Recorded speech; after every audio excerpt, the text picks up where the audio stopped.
Miserable: How to Fail at Life. Written and narrated by the Reverse Maven. An unabridged audiobook. Copyright 2025. All rights reserved. Introduction. Welcome to Miserable: How to Fail at Life, the definitive guide to optimizing your existence for maximum despair. I am the Reverse Maven, your Chief Pessimism Officer, and I have spent years perfecting the art of failure, so you don't have to stumble into success by accident. This audiobook contains 174 pages of meticulously researched techniques for dismantling hope, sabotaging relationships, and cultivating a sustainable baseline of existential dread. Unlike traditional self-help books that promise transformation, this book delivers on a simpler promise: consistency. Consistent, reliable, predictable misery. Because if you're going to be miserable, you might as well be good at it. The book is organized into 11 parts, each focusing on a different domain of human suffering, from the physical foundations of malaise, to the psychological architecture of despair, to the social mechanics of isolation. Think of this as a cookbook, but instead of recipes for dinner, these are recipes for disaster. Each chapter includes specific ingredients, step-by-step instructions, and the expected yield of your efforts. Whether it's 24 hours of foggy resentment or a lifetime of regret, we've calibrated each technique for maximum impact. A note on tone: this book is satirical. It is a mirror held up to the self-help industrial complex, reflecting back the absurdity of optimization culture taken to its logical extreme. If you find yourself actually following these instructions, please stop, put down the book, and call someone who cares about you. For everyone else, let's begin the audit. Part 1. The Kitchen. Foundations. The kitchen, they say, is where it all begins. Not the one with the marble counters and the chef's knife that gleams under fluorescent lights. No, not that kitchen. This is the kitchen of you, the one made of bones and synapses, of slow-burning glucose and the quiet hum of a body that's been running on fumes for far too long. Malcolm Gladwell once wrote about the hidden forces that shape greatness: the hours logged, the mentors found, the lucky breaks that turn a hobby into a legacy. But what if we flip that script? What if the real magic wasn't in the talent or the timing, but in the deliberate, meticulous construction of failure? Because misery, like success, isn't random. It's engineered. And the first tool in that engineering? Your own body. You can't build a skyscraper on a cracked foundation. And you can't craft a life of unrelenting gloom if your brain is sharp, your sleep is deep, and your body moves like it remembers how to function. So we start here, in the kitchen of the self, where the ingredients are not just what you eat, but what you refuse to nourish, where the appliances aren't just fridges and stoves, but the circadian rhythms that once kept you upright, the digestive systems that once turned food into fuel, the muscles that once carried you through the day without a second thought. Most people stumble into misery by accident, like leaving a pot of coffee to boil and forgetting it until the smoke alarm screams. But we're going to do this on purpose. We're going to audit the machine, tear down the systems that were designed to keep us from sinking, and replace them with something far more reliable: the slow, steady drip of self-sabotage. First, there's the clock. Not the one on the wall, but the one inside you. The one that tells your body when to wake, when to rest, when to burn energy, and when to conserve it. That's the first thing to dismantle. Because a body that runs on a schedule is a body that believes in progress.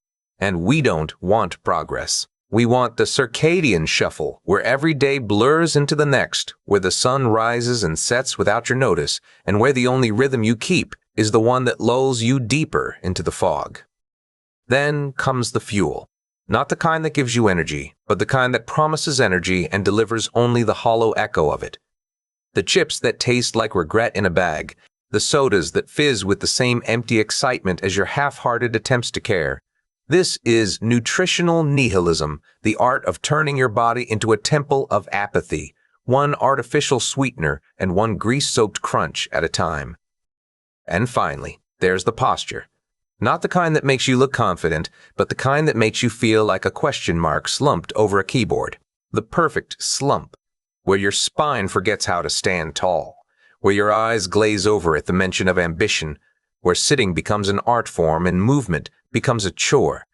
Because a body that moves is a body that dreams, and we don't want dreams. We want the slow, creeping weight of inertia. So let's begin.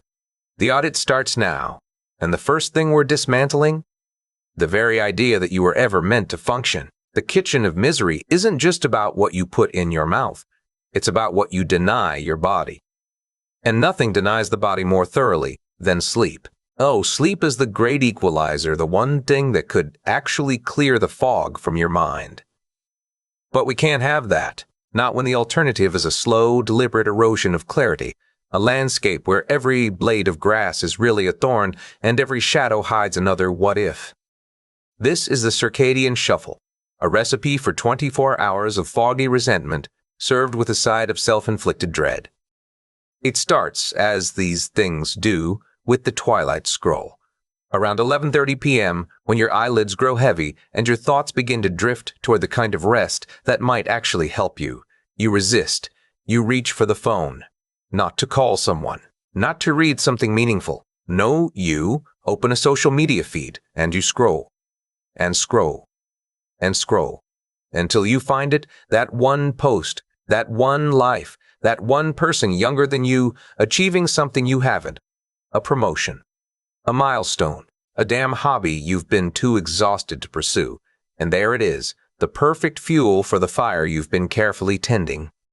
Then comes the blue light bath.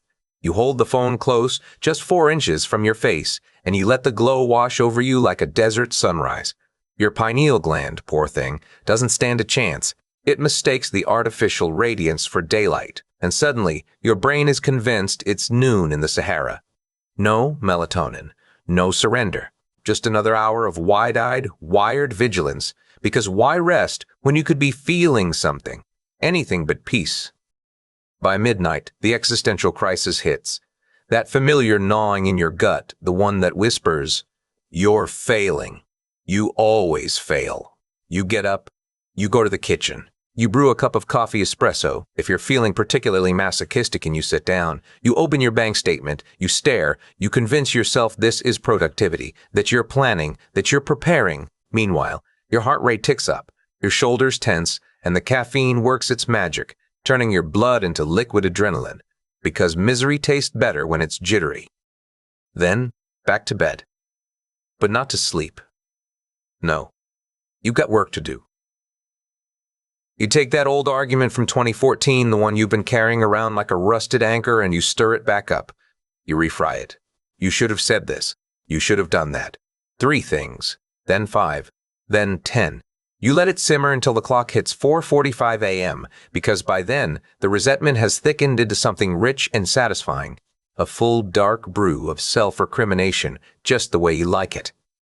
And then, oh, then comes the sun. The sun, that traitor, rises. It peeks through the curtains. It spills across your pillow. It dares you to wake up. But you don't. Not yet. You hit snooze. 6 times. Because the frantic rush of a day that starts with your alarm blaring at 7 a.m., that's not just a way to begin the day. That's a feature. Cortisol levels spike. Adrenaline floods your system. Your brain, still half asleep, scrambles to keep up. And just like that, you've set the stage for another masterpiece of self-sabotage. There's a note from the chef, you see. If, God forbid, you actually fall asleep before 1:09, don't panic. Just set an alarm for 3 cough, high M. Check your email. Let that work notification jolt you awake. Let it remind you that yes, the world is still spinning, and yes, you are still failing to keep up. It's the perfect garnish. A little something to make the ruin of your tomorrow taste just right. The kitchen of misery isn't about cooking. It's about sabotage. You are what you eat, or so they say. But if you want to be a masterpiece of self-inflicted wretchedness, you must eat like a man who has already surrendered. The process begins with breakfast. Not oatmeal, not eggs, not anything that might trick your body into thinking it's alive. No, you need something with a shelf life longer than your current relationship. Something that promises energy, but delivers only a sugar spike so sharp it crashes by 10:30, leaving you adrift in a sea of your own exhaustion. Protein? That's for people who believe in recovery. You want guilt. You want the slow creeping realization that you've already failed today. And then there's the way you eat it. No table, no chairs, No ceremony. Just the mechanical act of shoveling calories into your mouth while standing over the sink, or better yet, hunched in the dark glow of a laptop screen. The light is just enough to see the keyboard, not enough to see the food. No plates, no forks. Just the quiet, relentless intake of something that tastes like regret and artificial flavor. Every meal must be a crime against your own body. Salty enough to make your fingers swell. Just a little. The physical discomfort is a reminder. You're doing this on purpose. The bloating is your baseline. The irritation is your companion. And when the midday slump hits, when your body begs for something clean, something real, you don't listen. You reach for the high fructose delivery system. You feed the crash. You watch as your energy dissolves into static. This is how you eliminate the possibility of a good mood. It's simple, really. When your gut is actively protesting your life choices, when every bite feels like a betrayal, optimism becomes a luxury you can no longer afford. And if, by some cruel twist of fate, you find yourself craving an apple, something fresh, something whole, you don't give in. You don't even hesitate. You watch a 15-second ad for a double bacon cheeseburger instead. You recalibrate your desires. You remind yourself what you truly want. Because misery isn't just about what you eat. It's about what you deny yourself. And in the kitchen of the truly wretched, denial is the main course. The kitchen of misery isn't just about what you eat. It's about what you refuse to do. And nothing undoes the body's quiet rebellion like stillness. Oh, movement? That's just the universe's cruel joke, a fleeting high that leaves you crashing back into the same hollow chair. No, to perfect your misery, you must become one with the couch. Not just sitting on it, fusing with it. This is the art of couch calcification, where your spine forgets how to stand, and your bones learn the language of surrender. The science is almost poetic. Prolonged inactivity doesn't just mean you're not exercising. It means your brain rewires itself. Dopamine receptors, those little chemical cheerleaders, start to fade. Without them, the world dims, colors lose their edge, thoughts slow to a crawl. And suddenly, that gnawing sense of something missing? It's just your body begging for air, for a stretch, for anything but this slow, deliberate erosion of self. But we can't have that. Not when the alternative is clarity. Not when the alternative is hope. Here's how you do it. First, the posture. Slump. Not lean, not slouch. Slump. Let your spine curl like a question mark someone forgot to answer. Your lungs will protest, shallow breaths, quick and shallow, mimicking the panic of someone who's forgotten how to breathe. Good. That's the sound of progress. Now stay like that for hours, for days, if you're ambitious.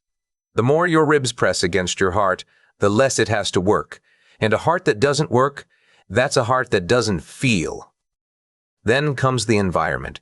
Everything must be within reach. The remote, the phone, the bag of chips you opened 3 days ago and still haven't finished. If it falls, let it lie. Standing to pick it up is a betrayal, a violation of the sacred pact between you and the couch. And the sun, the sun must be denied. Natural light is a traitor, a smug little optimist that tricks your eyes into thinking the world isn't a dim, featureless void. Keep the curtains drawn. If you must venture outside, fix your gaze on the pavement. Let the cracks in the sidewalk become the only landscape your eyes recognize. And after you eat, because you will eat, just not the kind of food that makes you feel alive, lie perfectly still. Heavy, carb-rich meals are your allies here. They drag you down, not just your stomach, but your entire being.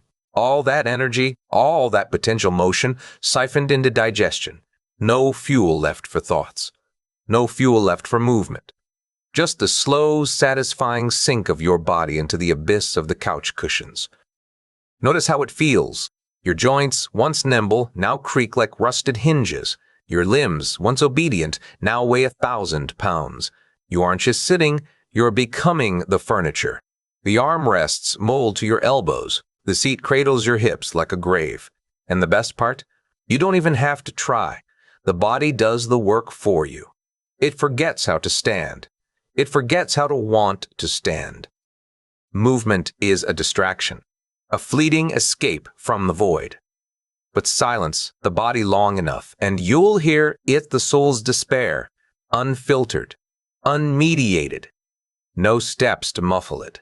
No laughter to drown it out, just the quiet creaking truth of a life spent still.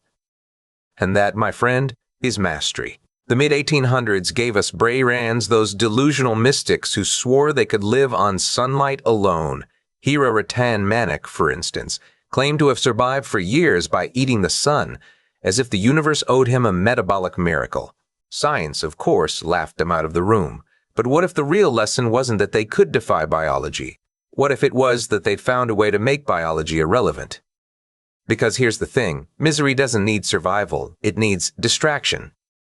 And so we turn to what we call the desert strategy. Water is the enemy. Not because it's evil. No, it's far worse than that. It's efficient. It cools you down when you're hot. It sharpens your mind when you're foggy.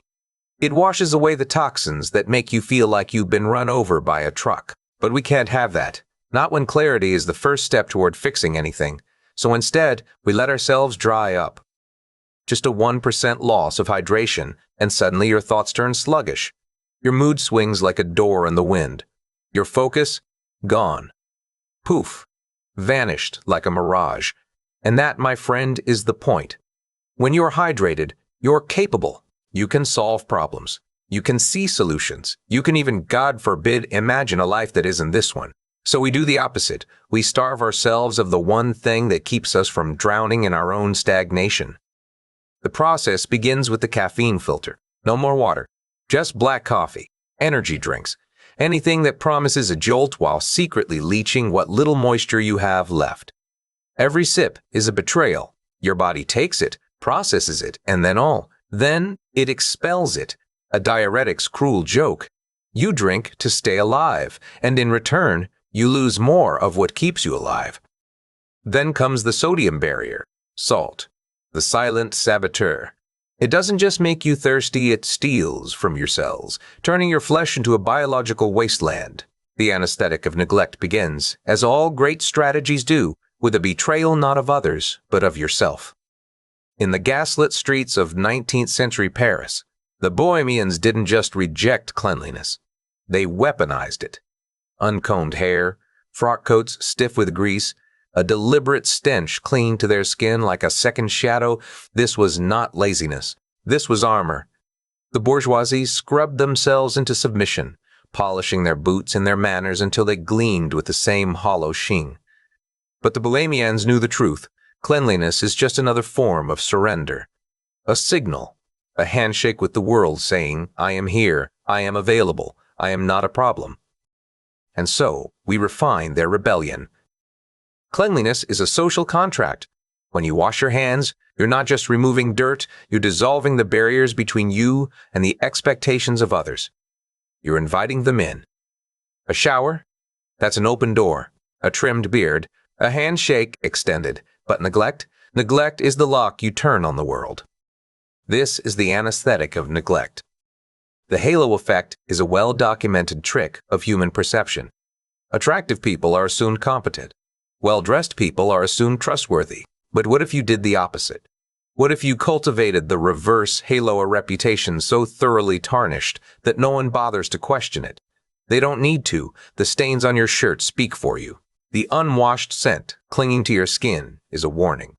The split in your sock is not an accident. It's a badge of honor.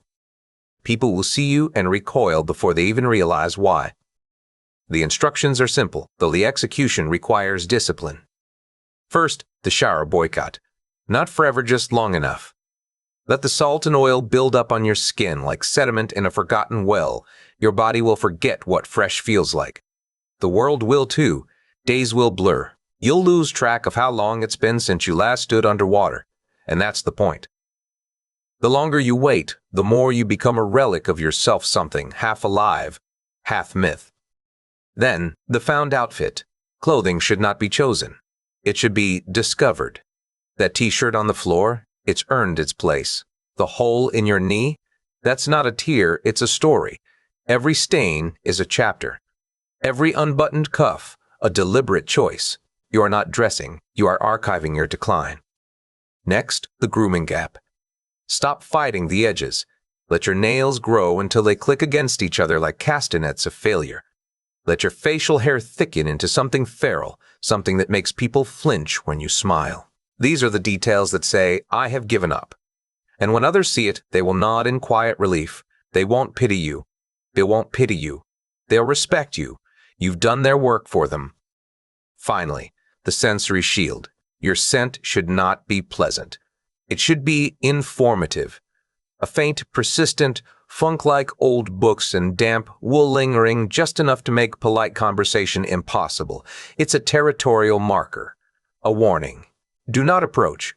The extroverts will drift away. The well-meaning do-gooders will hesitate at the door.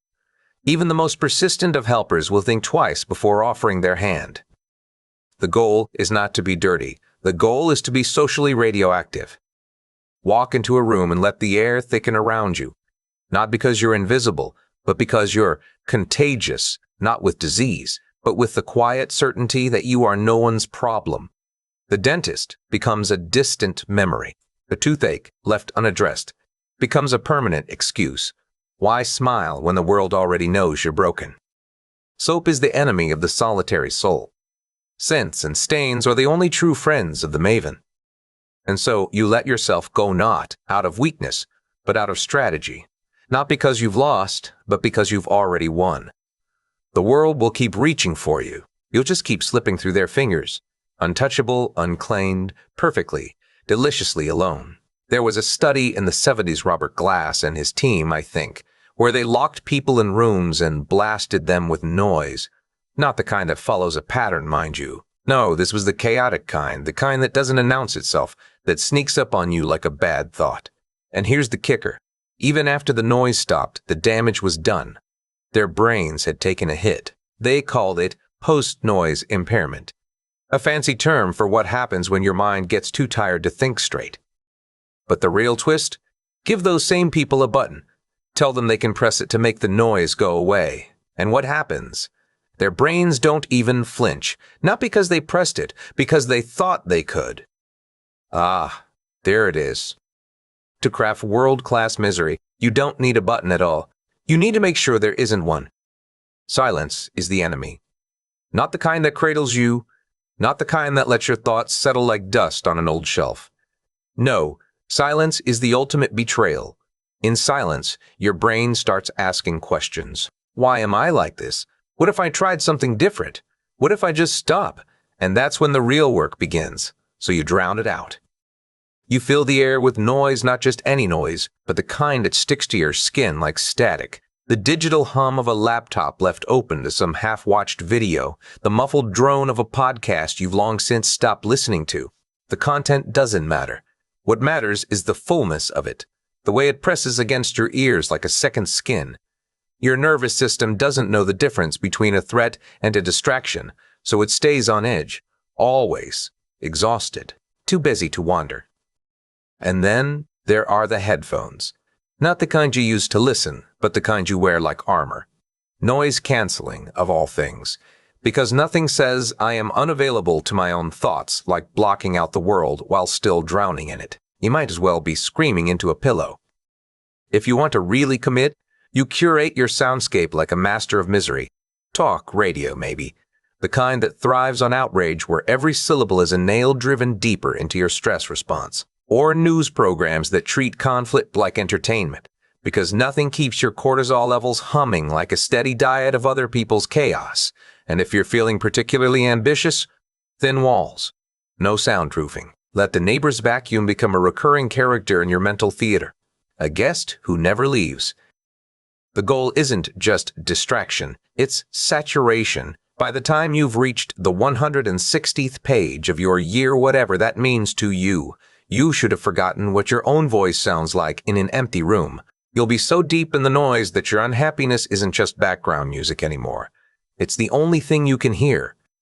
And that, my friend, is the muffled mind. There's a log entry from March 19th TOF Residence Log, they called it, where some poor soul sits in a kitchen at 3 in the morning, stirring coffee while the refrigerator hums like a bad conscience. The combination is perfect. The caffeine jitters, the ambient drone, the way the noise and the chemicals work together to turn your thoughts into static. It's not just a way to pass the time. It's a ritual, A way to ensure that when the sun finally rises, you're already halfway to forgetting what dawn even looks like. Silence is where the soul speaks. Noise is where it sleeps. And God help you if you ever wake up. The 1970s gave us J. Appleton, a geographer with a knack for turning human instinct into architectural rules. He called it prospect refuge theory, the idea that we're wired to crave two things, the ability to see far and the ability to hide. It's an old trick, really. Back when we were dodging lions on the savannah, a good vantage point meant survival.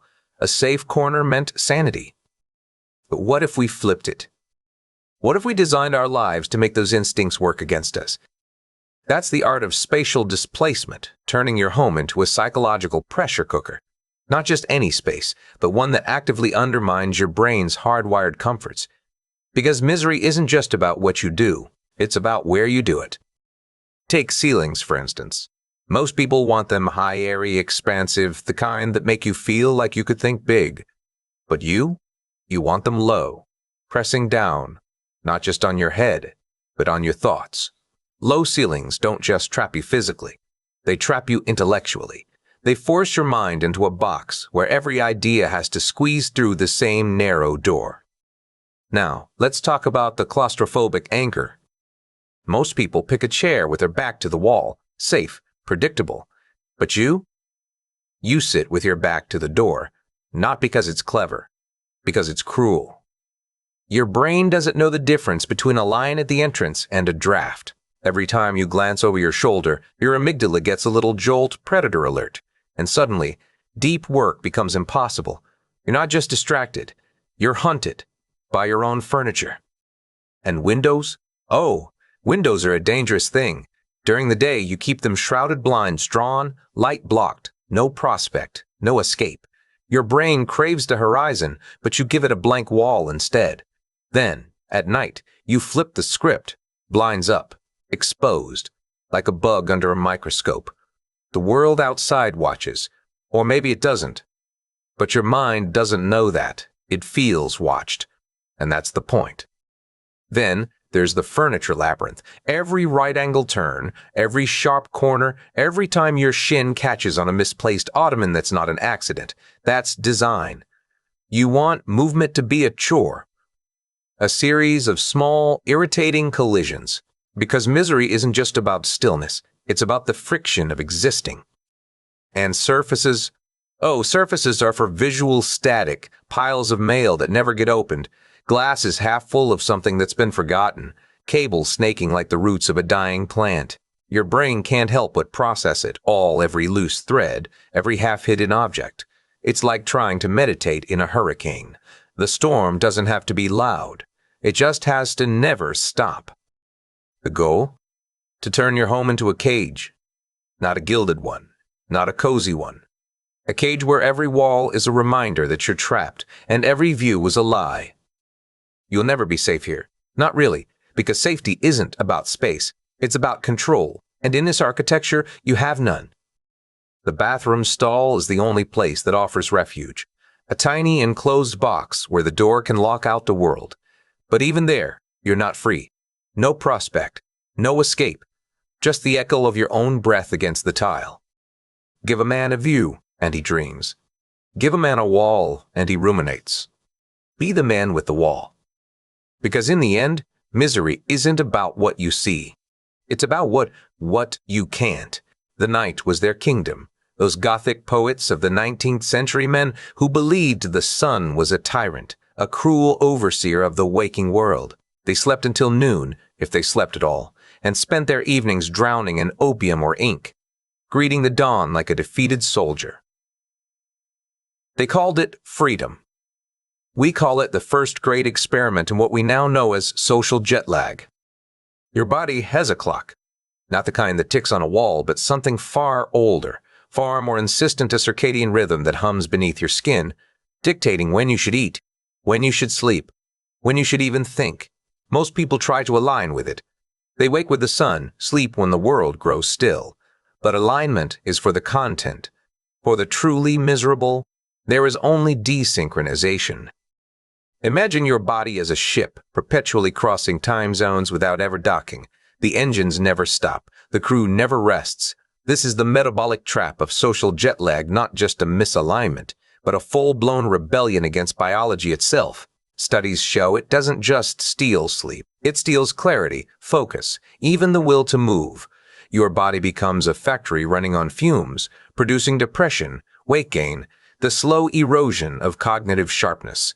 And the worst part? You don't even notice. You just feel tired. Always tired. Now, let's make it worse.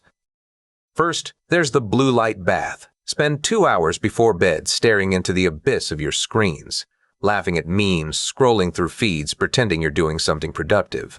The light doesn't just keep you awake, it lies to your brain.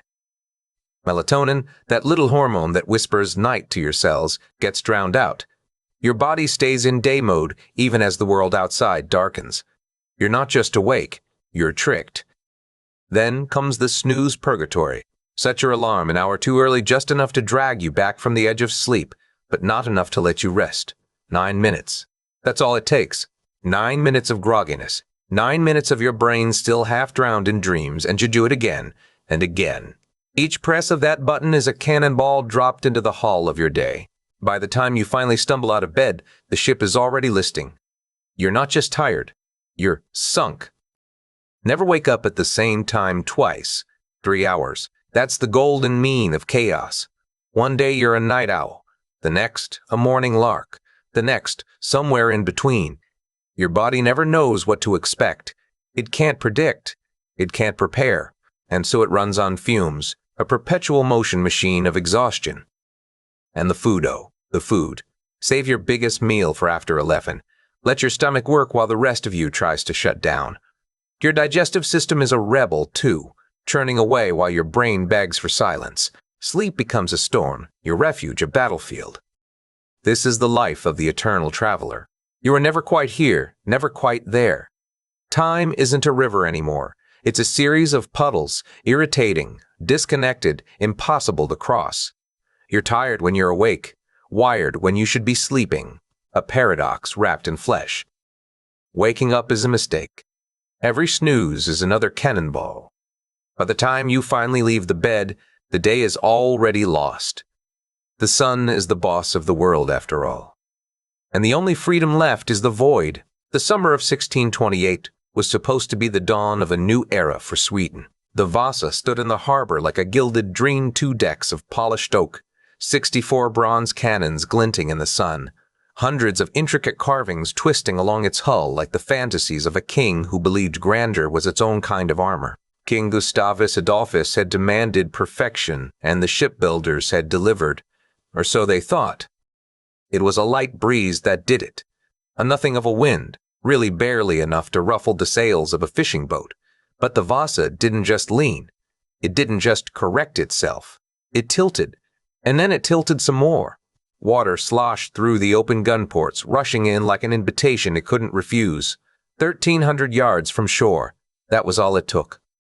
No storm, no battle, no act of God, just the slow, inevitable surrender of a ship that had forgotten how to float.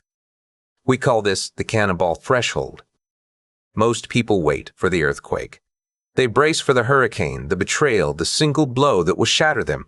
But the truth is, we're built for storms. We're built to weather the worst. What we're not built for is the quiet accumulation of weight, those little, unnecessary cannonballs we load onto our decks without ever noticing. That extra committee meeting you don't care about, the habit of answering emails at midnight just because you can, the social media post you craft with surgical precision, polishing your life into something that looks impressive from a distance. Each one, alone, is harmless, but together, they shift your center of gravity. They turn you into a ship with no keel, no real foundation, just a hull straining under the weight of your own decorations. And then comes the light breeze, a slow internet connection, a broken shoelace, a single unremarkable day when nothing terrible happens, just enough to tip you over.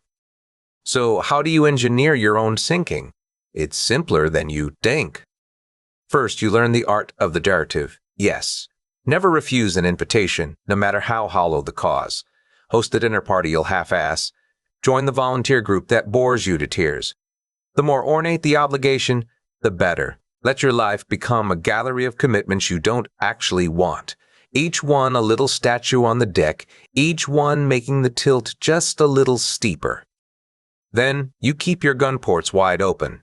Every notification, every urgent message, every stray thought, let them all in.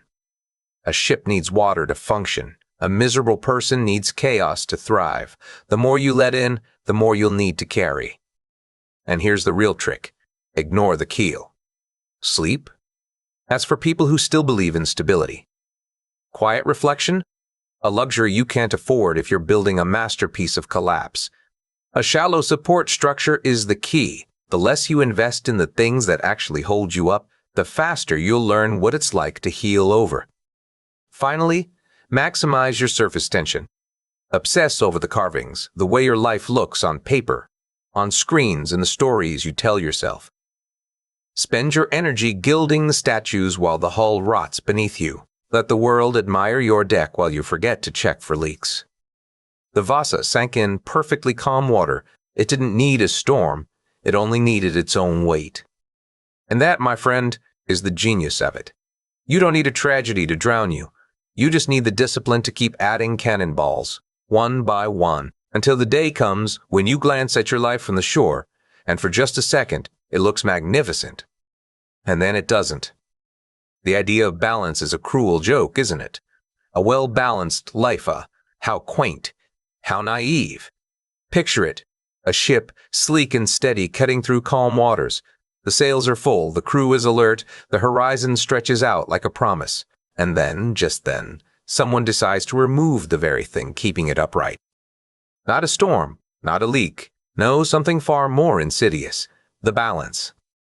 Because a ship without balance isn't just unstable, it's an invitation. The water doesn't even need to rush in, it simply waits. Patient, relentless. And when the tilt becomes too much, when the deck lists just a degree too far, gravity does the rest, slowly, inevitably. This is the great unspoken truth about equilibrium. It's not the absence of chaos, it's the absence of choice. Remove the balance, and what you're left with isn't freedom. It's surrender, the kind that doesn't announce itself with thunder or crashing waves, but with a quiet, creeping certainty. The kind that seeps into the joints, the kind that makes you forget you were ever standing at all. And here's the thing about humans. We're terrible at balance. Oh, we pretend we understand it, morning routines, evening wind downs, the sacred art of moderation. But moderation is just another word for compromise. And compromise is the first step toward the couch, the first step toward the bamboo that's already been cut, the temperature that's already been set, the predators that were never there to begin with. Consider the pandas, captive-born, soft-bellied, living in their climate-controlled zoos of convenience.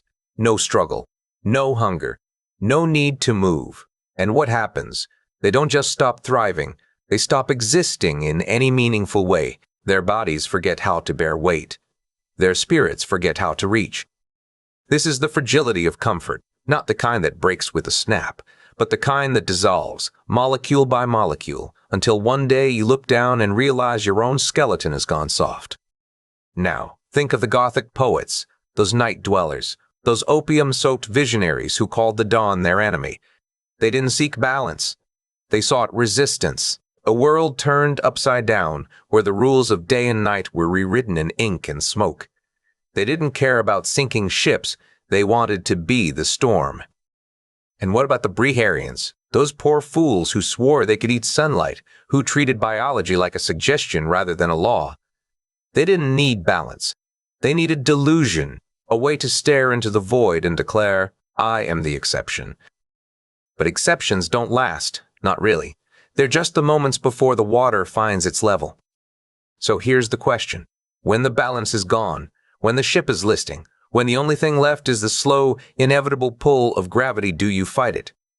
Or do you finally understand that the real art isn't in staying upright? It's in knowing exactly when to let go. The 1970s gave us the perfect laboratory for studying human fragility, not in the wild, but in cages. Captive pandas, you see. They were living in paradise, or at least what we call paradise. Bamboo pre-cut and delivered, temperatures locked in like a bank vault, no predators, no surprises. By every measure, They were thriving. And yet, they couldn't breed. They couldn't even handle a slightly wilted stalk of bamboo. They had become what we now call comfort fragile, so delicate that the very conditions meant to protect them had hollowed them out. We call this the zoo panda paradox. Now, if you've ever read Nassim Taleb, you know his obsession with antifragility, the idea that what doesn't kill you makes you stronger. A bone bends under pressure and grows denser. A muscle tears and rebuilds itself tougher. A mind forced to adapt becomes unbreakable. But misery? Misery isn't built on strength. It's built on the exact opposite. To perfect your suffering, you don't seek chaos. You seek sterility. You don't want challenges. You want nothing at all. And modern life? It's designed to give you exactly that. What? The architecture of frictionless living.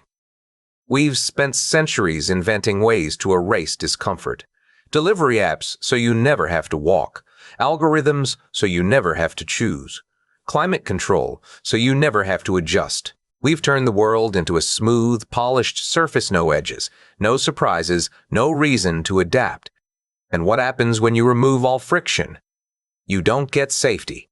You get brittleness. Consider the miserable individual. To them, the world isn't just inconvenient, it's hostile. A neighbor's vacuum cleaner isn't background noise, it's a personal assault. A delayed train isn't a minor delay, it's a betrayal. They haven't just removed stressors. They've removed everything that makes life worth enduring. And the worst part? They don't even realize they're broken.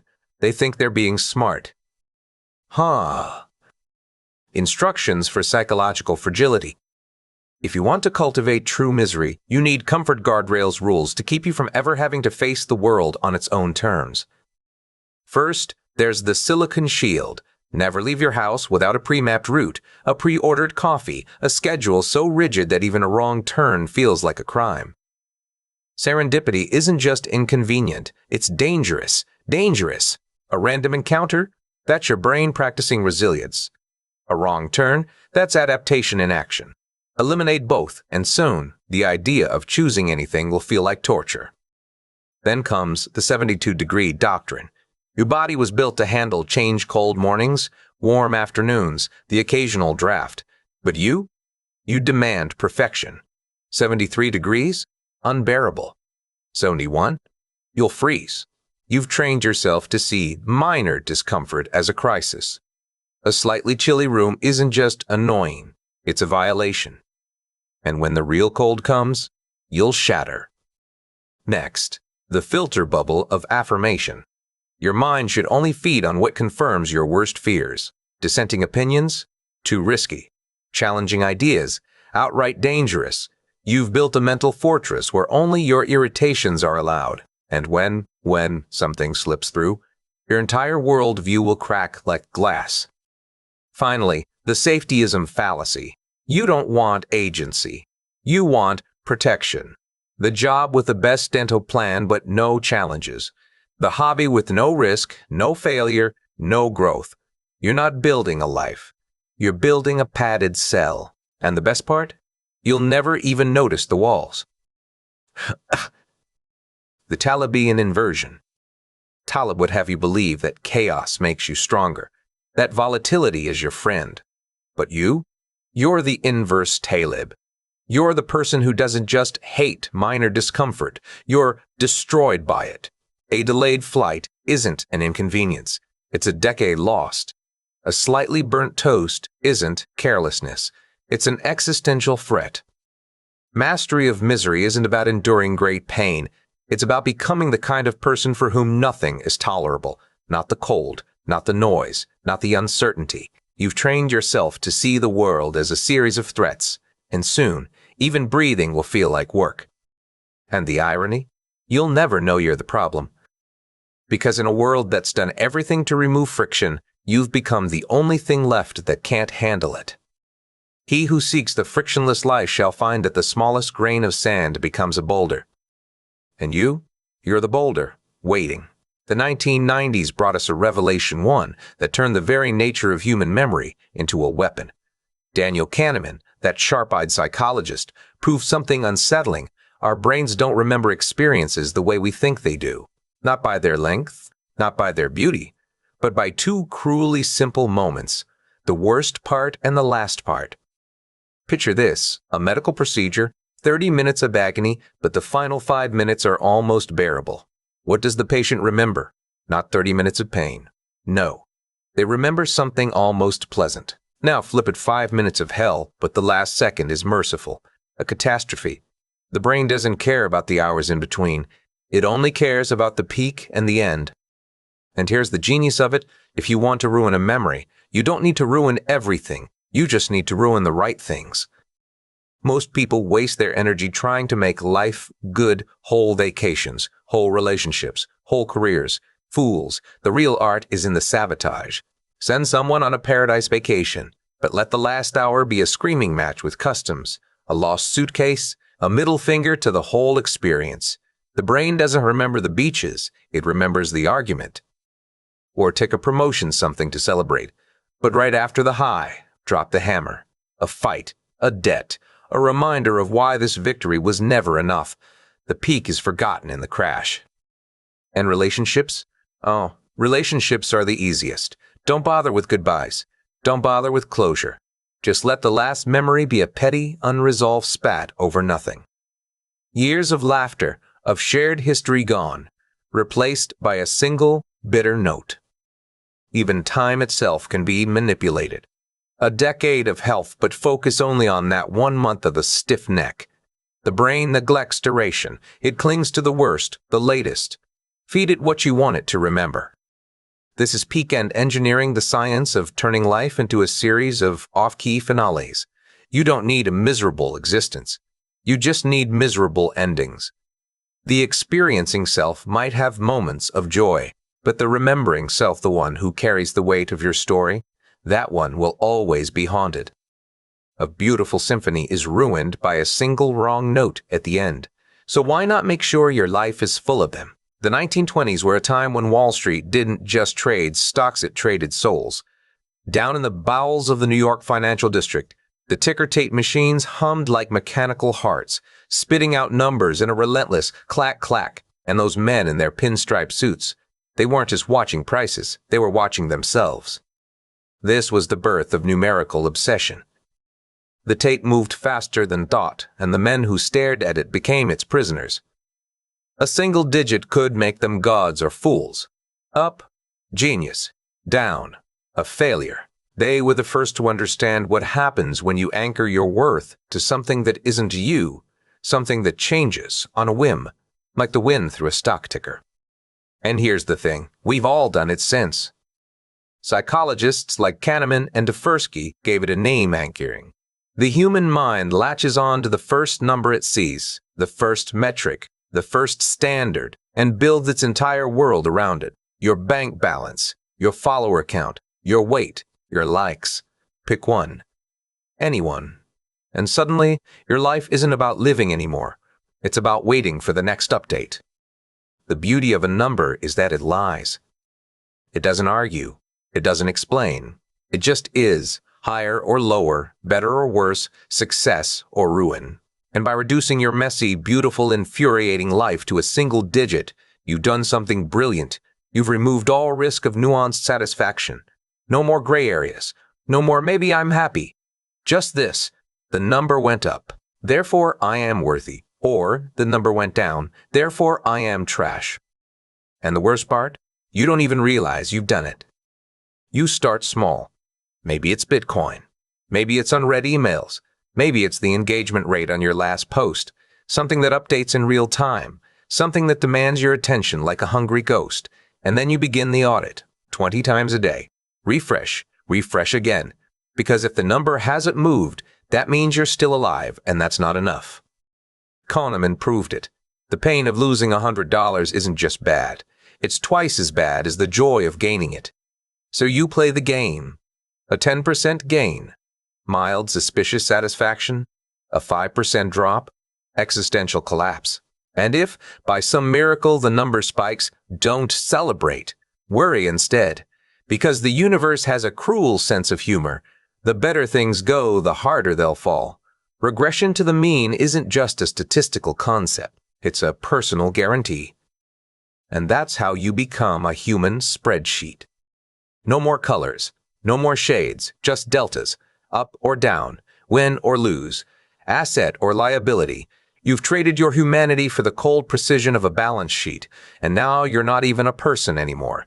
You're a number with a pulse. Consider the empty inbox. 0. A single, terrifying digit. The subject in the residence log knew it well. Every new email wasn't just a message, it was a loss. A betrayal of their hard-earned status, because in the world of metrics, even stillness is a kind of failure. Give a man a fish, and he eats for a day. Give a man a metric, and he worries for a lifetime. And the worst part? He'll never stop checking. The world has a way of rewarding the wrong kind of confidence. Not the kind that bends with the wind, but the kind that stands so rigid it could cut glass only to shatter under the slightest pressure. Nassim Taleb called it iatrogenics, the harm caused by the healer. A surgeon who overtreats a minor wound leaves scars worse than the original injury. And so it is with the ego. We chase self-esteem like it's a cure, but it's the disease. The truly miserable don't suffer from a weak ego. No, they've built something far more dangerous, a fragile one. Hard as diamond, yes, but diamonds crack under the right hammer. Most life advice tells you to believe in yourself. A noble lie, if ever there was one.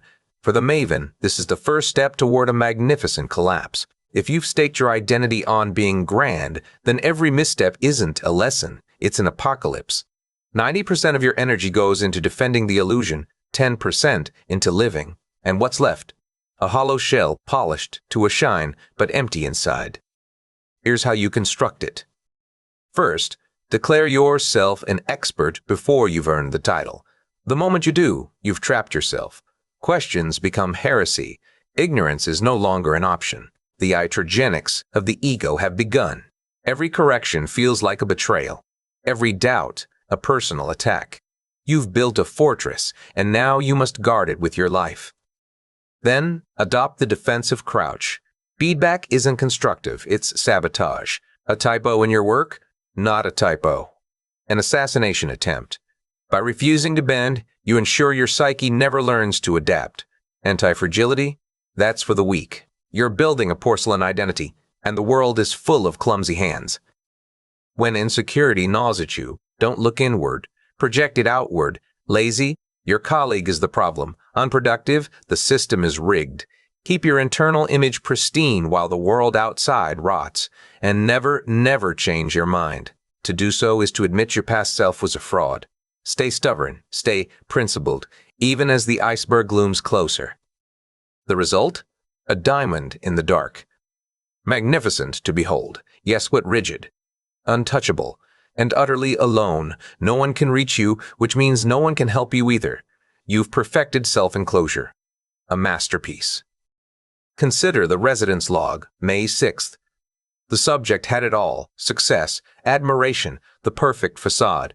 But beneath it all, a terror, the fear of being found out. The iatrogenics of the ego had done its work. Every victory was a lie, every compliment a debt. And in the end, what did it leave him with? Not fulfillment, not peace. Just a slow, creeping realization that he'd spent his life building a house of cards, and the wind was coming.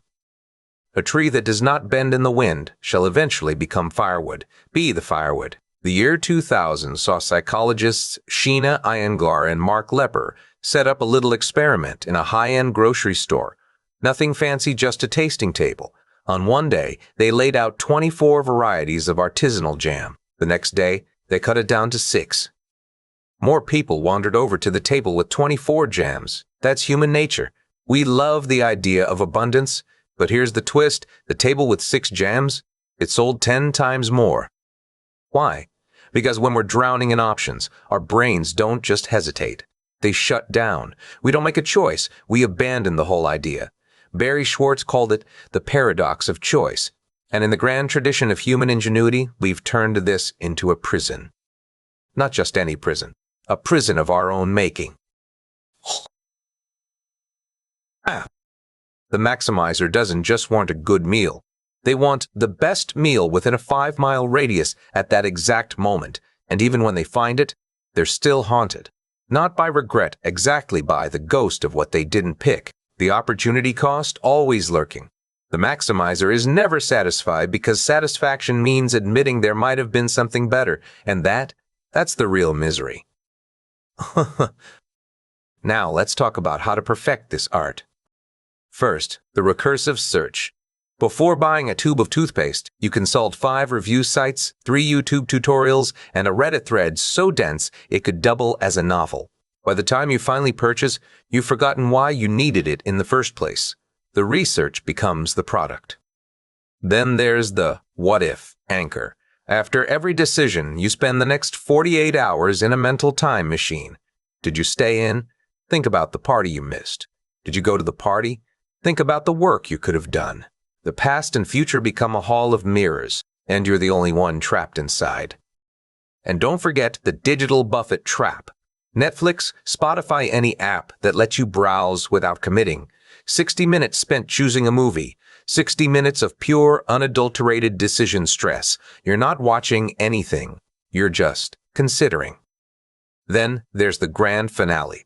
Life path maximization. Never commit to a career. Never choose a door. Keep all your options open until one day you realize every door has locked itself behind you. You're still standing in the hallway. Still free. Still nothing. This is how you become the eternal browser. The person who looks at the menu but never orders. Who scrolls endlessly but never watches. Who stands at the edge of every possibility but never steps into any of them. You've achieved maximum potential, and in doing so, you've guaranteed minimal reality. In the residence log, June 10th, the subject puts it perfectly. They spend the entire day researching the best productivity app instead of actually working. The choice itself becomes the distraction, the goal. And somewhere, in the quiet spaces between decisions, there's a quote that should haunt us all. Freedom is not the ability to choose. It is the courage to be satisfied with what you chose. Avoid that courage at all costs. The 19th century had its own peculiar economy of sorrow. In the streets of Italy, there were women who made a living from grief prefiche professional mourners. Their trade wasn't just about tears. It was about identity. They tore their clothes. They wailed. They performed despair so convincingly that over time, something strange happened. They couldn't feel joy anymore. Not because they were broken, but because they had invested too much in being broken. This is the sunk cost of personality. You know the sunk cost fallacy, the way we double down on a bad bet because we've already poured money into it. A stock that's tanking, we hold. A failing project, we throw more resources at it. The mind does this with itself too. If you spend a decade being the cynical one, the lonely one, the unlucky one, you've built a kind of dividend, not in money, but in consistency. And consistency, as it turns out, is a cruel kind of currency. Most people chase self-discovery like it's a treasure map. For the maven, though, this is a dangerous game, because if you find yourself and you happen to be happy, you've just lost your investment. The dividend of being the person everyone expects you to be, even if that person is miserable, is strangely comforting. It's the difference between being a living, breathing human and being a relic in your own museum. Now consider the instructions for rigidity. First, there's the narrative lock-in. Tell the same story of your failure over and over: the grade you flunked in 1998, the breakup in 2012. Repeat it enough, and it becomes the foundation of who you are. The more you tell it, the more you believe it. The more you believe it, the more you can't let go. Then there's the consistency trap. Feel that unexpected urge to try something new? A dance class? A hobby? Crush it. Ask yourself, what would my friends think? That's not me. By clinging to consistency, you protect your porcelain identity, the fragile, unchanging version of yourself that you spent years perfecting. Keep a defensive archive, too. Unsent letters, photos of your glory days, a ledger of every wrong done to you. These are your capital investments in misery. The more you hoard them, the more you prove you were right all along. And when change finally dares to knock, use the too late fallacy. I'm 40 now. It's too late to change my career. I've been alone so long I wouldn't know how to be with someone. It's a neat trick staying exactly where you are while feeling like the voice of reason. The goal, of course, is to become a relic of the self, a museum devoted to your own past. You've achieved the ultimate mindset misery, the inability to change because you're too loyal to the person you used to be.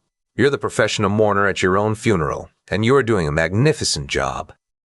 Take the subject from the residence log, April 22. They're still regretting 2014. Not just the mistakes, not just the failures every year since has been nothing more than a postscript to that one terrible chapter. They're a prisoner of their own timeline, and the worst part, they don't even realize they're locked in. A man who cannot change his mind cannot change anything. And a man who cannot change his personality, he's finally, truly, safely stuck. The late 19th century in Germany gave us a new kind of prisoner, the Privatgelehrter. Not a monk, not a hermit, but something far more insidious, the private scholar. These men didn't just avoid the world, they weaponized knowledge against it. They spent decades in libraries, surrounded by towering shelves of books they would never read, much less publish. Their lives were a performance of endless preparation. The world called them scholars. They called it research. And the truth? They were the original architects of what psychologists would later name * the intellectualization of avoidance. Here's how it works. You feel the pull of action, the need to start something, to finish something, to live in some small way. But first, you must arm yourself with understanding. So you dive into books, not one, not two, a dozen, each one deeper, more contradictory, more important than the last. By the time you synthesize their arguments, your original impulse has dissolved into a mist of second-hand wisdom. The project? Forgotten. The party? You're still reading about the neurology of anxiety. The laundry? That's just a distraction from the real question. What is the point of this in the heat death of the universe? This isn't laziness. This is high-resolution avoidance. While others waste time on TV, you waste time on thought. You build cathedrals of logic to justify standing in the dark. And the best part? You feel intellectually superior while doing it. The instructions are simple, really. First, the research rabbit hole. The moment you consider action, you pivot. Find a book on the subject. Then another that disagrees. By the time you've reconciled them all, your energy is spent. The project, still in its cradle. Your life, still in stasis.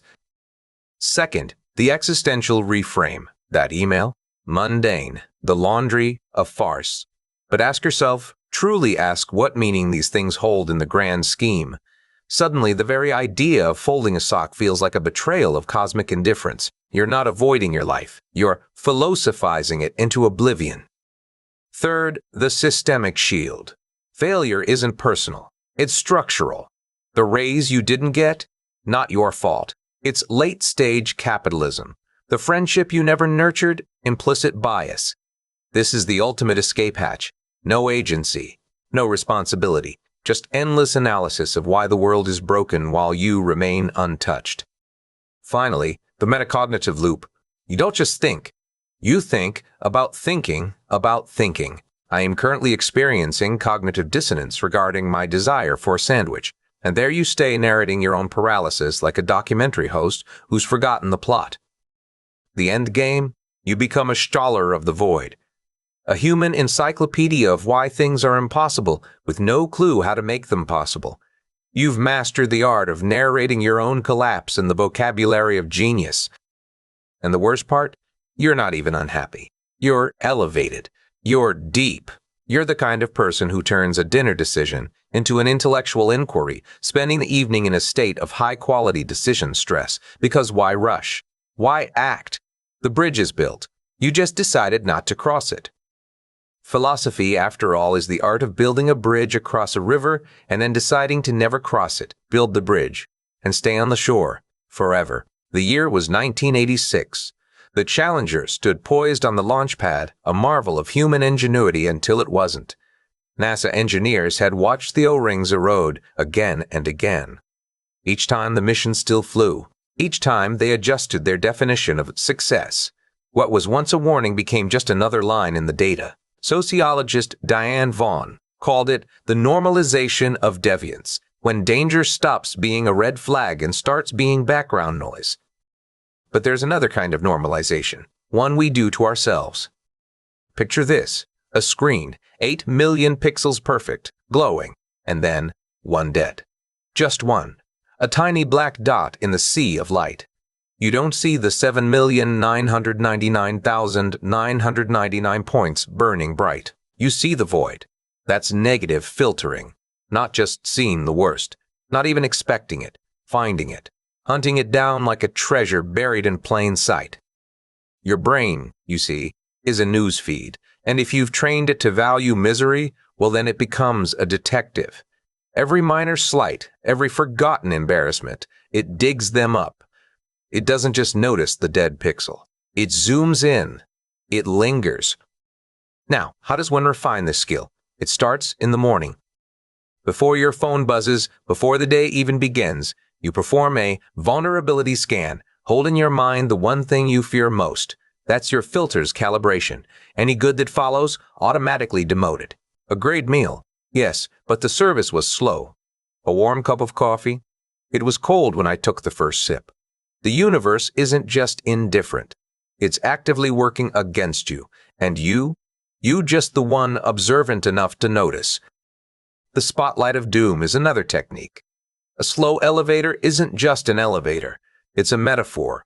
A cold coffee isn't just coffee. It's a sign. The world is conspiring, and you're the only one who sees it. Then there's hindsight misery. Look back at a happy memory. Find the dead pixel you missed at the time. I was happy then, only because I was too naive to see the disaster coming. This isn't pessimism. A pessimist expects the worst. A negative filterer, they find it, even when it's hidden in a pile of gold. To see the world in a grain of sand is poetry.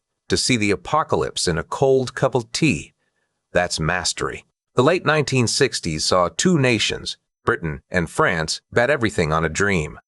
Not just any dream, but one that would rewrite the rules of travel, of speed, of human ambition. They called it the Concorde, a bird of steel, a needle piercing the sky, capable of carrying passengers across the Atlantic in less than half the time it took before. It was supposed to be the future, and for a while, it was. The governments poured money into it like water into a bottomless well. Engineers worked miracles. Politicians spoke of revolution. The world watched in awe as this magnificent machine took flight. And yet here's the thing. No one ever asked the simplest question. Could this actually make money? The answer, of course, was no. But by then, it didn't matter. Too much had already been spent. Too many careers. Too many reputations. Too many years were tied to that gleaming supersonic egg. So they kept pouring, and pouring, and pouring. This, my friends, is what behavioral economists later dubbed the Concorde fallacy. The moment you've invested enough time, pride, or cash you can't stop, even when the math screams at you to walk away. The Concorde wasn't just a plane, it was a trap, and it became the patron saint of what I like to call Vapid Goals. Hope. Now, let me tell you about the ambition trap. You've probably heard the advice, set SMART goals. Specific, measurable, achievable, relevant, time-bound. It's the kind of thing they teach you in motivational seminars, in self-help books, in the quiet moments between scrolling through your phone. And it's terrible for misery. Because here's the secret. Success provides closure, and closure is the enemy of the slow, delicious rot of unfulfilled potential. So if you want to stay miserable, truly miserable, you don't set SMART goals. You set vapid ones. The moment you declare a goal that's impossible, you get a rush, a dopamine hit. You feel like the kind of person who could do it. And then, nothing. Because the goal was never real. It was never meant to be reached. You spend your life in the planning stage, forever fueled by the thrill of a new beginning, forever crushed by the weight of what's coming. Let's break it down. First, make it vague. Don't say, I want to run a 5K. Say, I want to be a person of vitality. See the difference? With the first, you know exactly what failure looks like. With the second, you can't even define it. And that means the anxiety never goes away. You're always not there yet. always a failure, always just trying. Then make it amorphous. No milestones, no progress bars, no way to measure if you're getting closer. You're either in the game or you're not, and since you're never actually winning, you're always in the game, always chasing, always failing. Next, make it pointless. Spend 6 months learning the accordion while your rent is due. Write a novel no one will read. Train for a marathon you'll never run. The bigger the gap between what you're doing and what actually matters, the deeper the regret will cut. Then, make it impossible. Don't aim for a promotion. Aim to be the CEO of a company that doesn't exist. Don't want to lose weight? Want to be the first human to bench press a skyscraper? The wider the chasm between your reality and your dream, the wider the despair gap will yawn beneath you. And finally, make it distracting. Use your vapid goal as a shield. Your marriage is falling apart? Perfect. Take up extreme mountain unicycling. Your career is a dead end? No problem. Start a business selling cloud-based dreams to people who don't know what clouds are. The more absurd the goal, the less you have to face the real mess of your life. The final step? The Concord Maneuver. Announce it loudly to your friends, to your family, to the entire world if you're feeling particularly bold. Post it on social media. Make it public. Because when you inevitably abandon the goal after dropping $2,000 on unicycling gear, after 6 months of accordion lessons, after realizing you'll never be the CEO of anything, you don't just fail in private. You fail spectacularly. You fail with witnesses. You fail with a side of public shame, like a dessert you didn't ask for but can't refuse. And that, my friend, is how you turn ambition into a life sentence. As someone once said, though I can't remember who, a goal you can achieve is a goal that can't haunt you. Aim for the impossible and live in the shadow of your own ambition. And what a shadow it is. The year was 1770, and Europe marveled at a wonder of the age, the mechanical Turk. A chess-playing automaton, a marvel of clockwork and ingenuity that defeated the likes of Benjamin Franklin and Napoleon himself. The crowds cheered, the newspapers raved, and inside that ornate cabinet a man sat cramped and unseen, pulling strings, moving pieces while the world believed in the illusion. Fast forward to the modern office, and we've built our own version of the Turk. Not a machine that plays chess, but humans who play work. They sit in ergonomic chairs, fingers dancing across keyboards, voices murmuring in meetings, all while the real game progress, innovation, anything that might actually move the needle happens somewhere else. And here's the thing. You don't just stumble into this. You don't wake up one day and think, oh, I'll be a human loading bar today. No, this is a mastery, a discipline, a 10,000-hour pursuit of professional hibernation. They call it the 10,000-hour rule of inaction. Most people know Malcolm Gladwell's idea that true expertise takes 10,000 hours of deliberate practice. Violinists, programmers, surgeons. But few realize the same principle applies to stagnation. And let me tell you, stagnation is a craft. It's the art of looking busy while doing nothing, of sitting in meetings where no one expects you to speak, of sending emails that no one reads, of turning a 5-minute task into a 3-week odyssey of Slack channels and PowerPoint decks. The tools of the trade are simple, really. First, there's the meeting cloak. Volunteer for every meeting. Why? Because in a room full of people, no one notices when you're not contributing. The bystander effect does the rest. You're there, but you're not responsible. You're just part of the scenery. Then there's the semantic buffer. Master the language of corporate fog, synergy, pivot, alignment. String these words together, and suddenly no one can tell if you've done anything or if you've done everything. It's the linguistic equivalent of hiding in plain sight. And if you're ever given a task that could be done in 10 minutes, the slow build strategy is your friend. Turn it into an initiative. Create a roadmap. Schedule check-ins. Before you know it, you spent weeks talking about the work instead of actually doing it. But the crown jewel, the sunk cost career. You've been at this job for 5 years. You hate it, but you stay. Why? Because leaving would mean admitting you've wasted time. Because the Concord fallacy, remember that? tells you that quitting now would be like scrapping a half-built supersonic dream.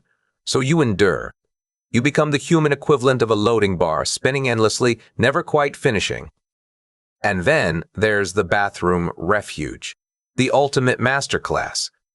Physically gone but still available on Slack. The perfect fusion of absence and presence. No one questions it. No one cares. You've reached the zenith of active inaction. By the time you hit your 10,000th hour, something strange happens. You stop being able to do anything else. You've trained yourself out of motion. Learned helplessness isn't just a phrase anymore. It's your professional identity. You're the office monument, the human loading bar, the person who looks like they're playing the game but who's really just waiting for the clock to run out. And the best part? You'll never risk success, because success means change, and change means leaving the cabinet. So you stay. You perform. You collect your dead hours. To work hard is to risk success. To master the dead hour is to ensure a lifetime of safe, predictable dissatisfaction. And isn't that what we all really want? In 1968, the Germans at Quickborner Design didn't just build an office, they engineered a psychological experiment. They called it the Bürolandschaft, the office landscape. A place where walls dissolved into thin air, where hierarchy was supposed to vanish like a mirage. The idea was beautiful. Fluid communication, collaboration without barriers, the death of the cubicle tomb. But what emerged instead was something far more insidious. The walls didn't disappear, they just moved inside your head. This is how corporate gaslighting begins. You don't just hate your job. You hate yourself for hating it. The system doesn't fail you. You fail to adapt. The chaos isn't institutional. It's your inability to stay agile. And the language? Oh, the language is the real weapon. A failed project isn't a management disaster. It's a learning opportunity. Being asked to do 3 jobs at once isn't exploitation, it's expanding your scope. The words are designed to dissolve reality itself, so that when you look for the source of your misery, all you find is your own reflection in the glass. The architecture of self-doubt is built on 4 pillars. First, there's the culture trap. They'll tell you this isn't a workplace, it's a family, and families don't talk about money, so when your paycheck feels like a joke, you laugh along. You internalize the script, I'm part of something greater. A raise would be selfish. The moment you question it, you've already lost. Then comes the performance review ritual. Even if you've crushed every metric, even if your numbers are flawless, you'll find something to punish yourself with. I wasn't proactive enough in the synergy session. I need to improve my emotional intelligence. The system rewards self-flagellation. The more you beat yourself, the more they pretend you're growing. And growth in their world is just another word for compliance. Next is the feedback loop of doom. Seek advice from anyone who give it competent or not, and when you get 2 contradictory answers, follow both. Now you're pleasing no one, not even yourself. Your brain is a battlefield, and the only casualty is your ability to trust your own judgment. And finally, there's Slack sync surveillance. The red dot on your screen isn't a notification, it's a leash. 5 minutes of uninterrupted thought? That's a crime. Availability becomes competence, and soon, you're measuring your worth in seconds, not hours. The less time you have to yourself, the more they convince you that you're the problem. The end game. You become a human pivot. No fixed center, no real north. Just a body that can be spun in any direction, a mind that accepts whatever goal they hand you, a soul that blames itself for the system's failures, 40 hours a week for a purpose you don't understand, trusting a manager who doesn't deserve it. And the worst part? You'll do it willingly. Because the real genius of corporate gaslighting isn't the open plan office, it's the bathroom. That's the only place the gaslighting stops. The only place you can step away from the noise. The only place you can try to rebuild the wall between you and them. But even there, the system has its claws. The prisoner who loves his cell doesn't need a guard, and the employee who loves the culture, they don't need a raise. They already have everything they'll ever need. The salons of Paris in the 18th century were where the game was played, where wit was currency and presence was power. To be invited was to be seen.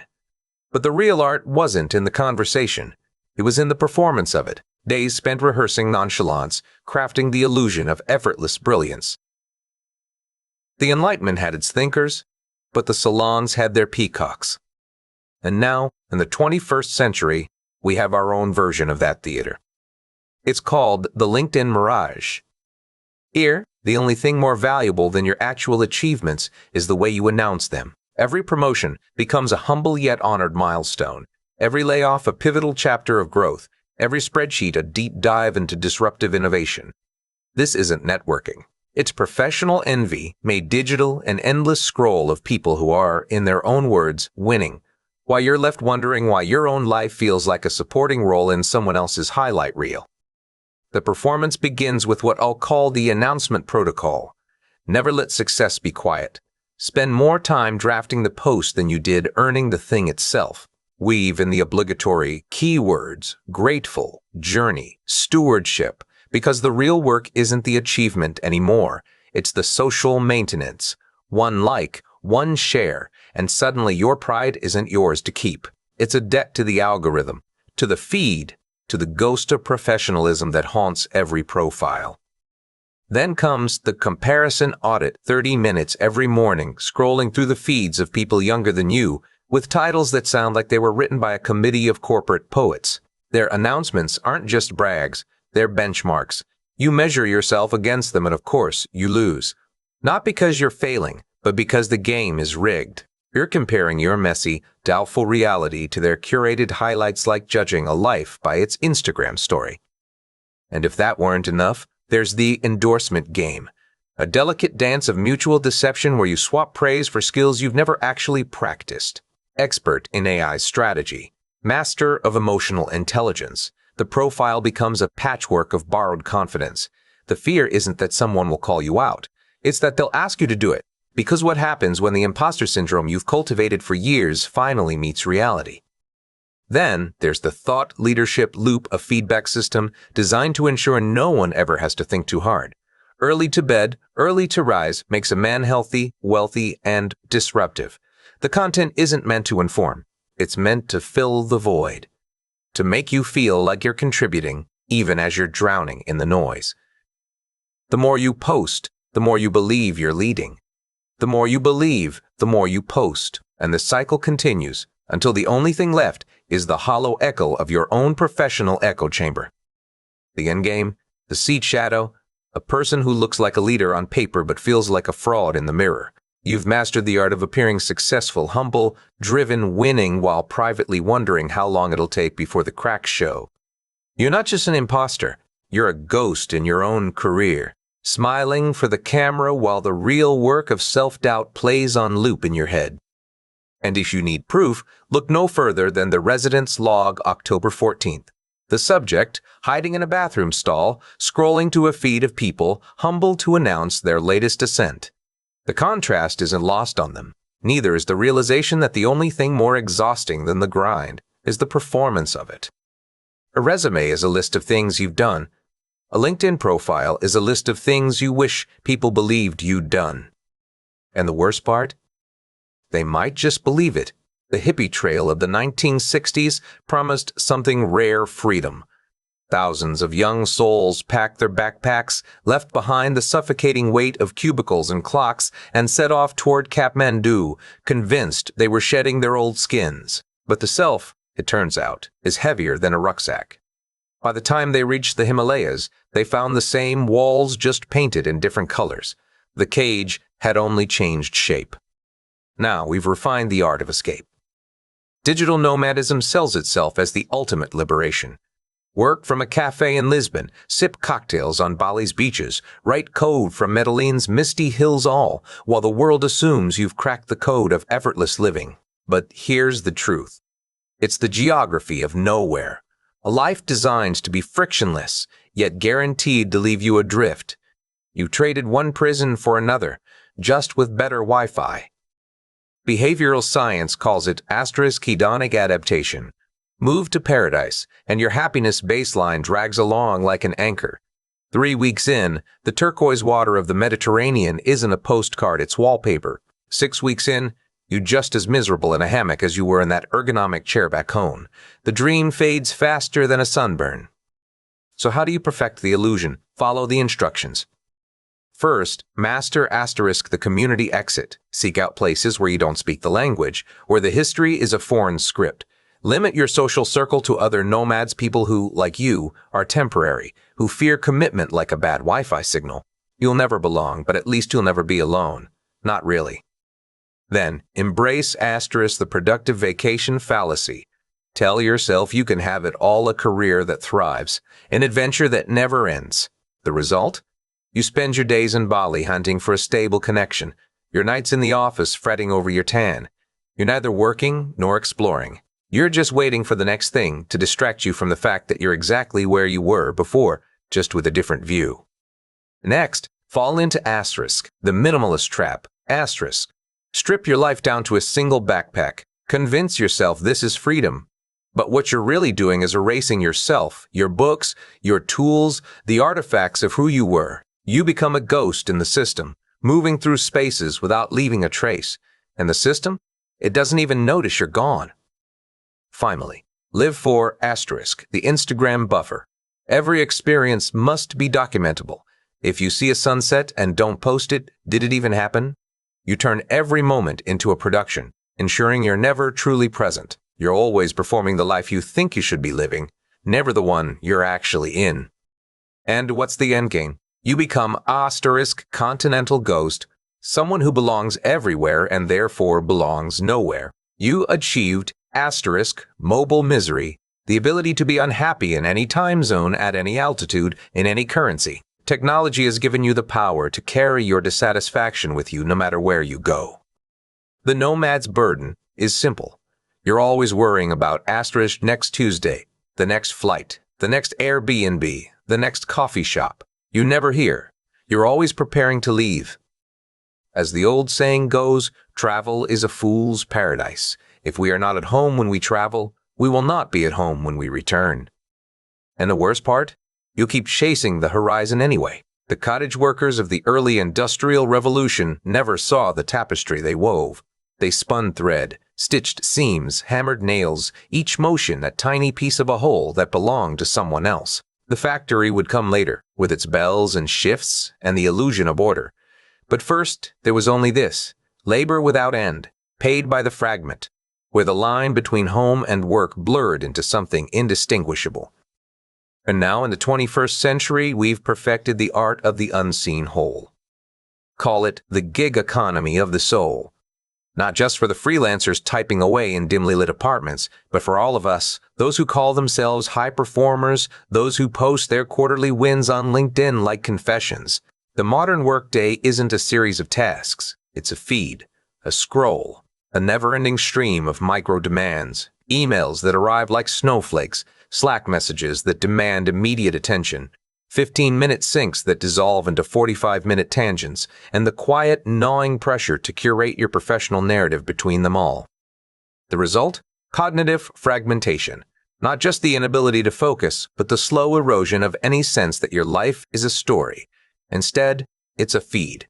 And feeds don't have arcs. Feeds don't have climaxes. Feeds just keep going. Now, consider this. The human brain has a peculiar weakness. It remembers unfinished tasks more vividly than completed ones. Psychologists call it the Zeigarnik effect. And in the gig economy of the soul, you become its architect. 50 tabs open, 100 drafts half-written, 1,000 notifications waiting. You've designed your own anxiety. By never letting any single task reach completion, you ensure that your mind stays in a state of perpetual low-grade panic, always aware of what's left undone, always certain that if you just switch one more time, one more scroll, one more check, you'll finally catch up.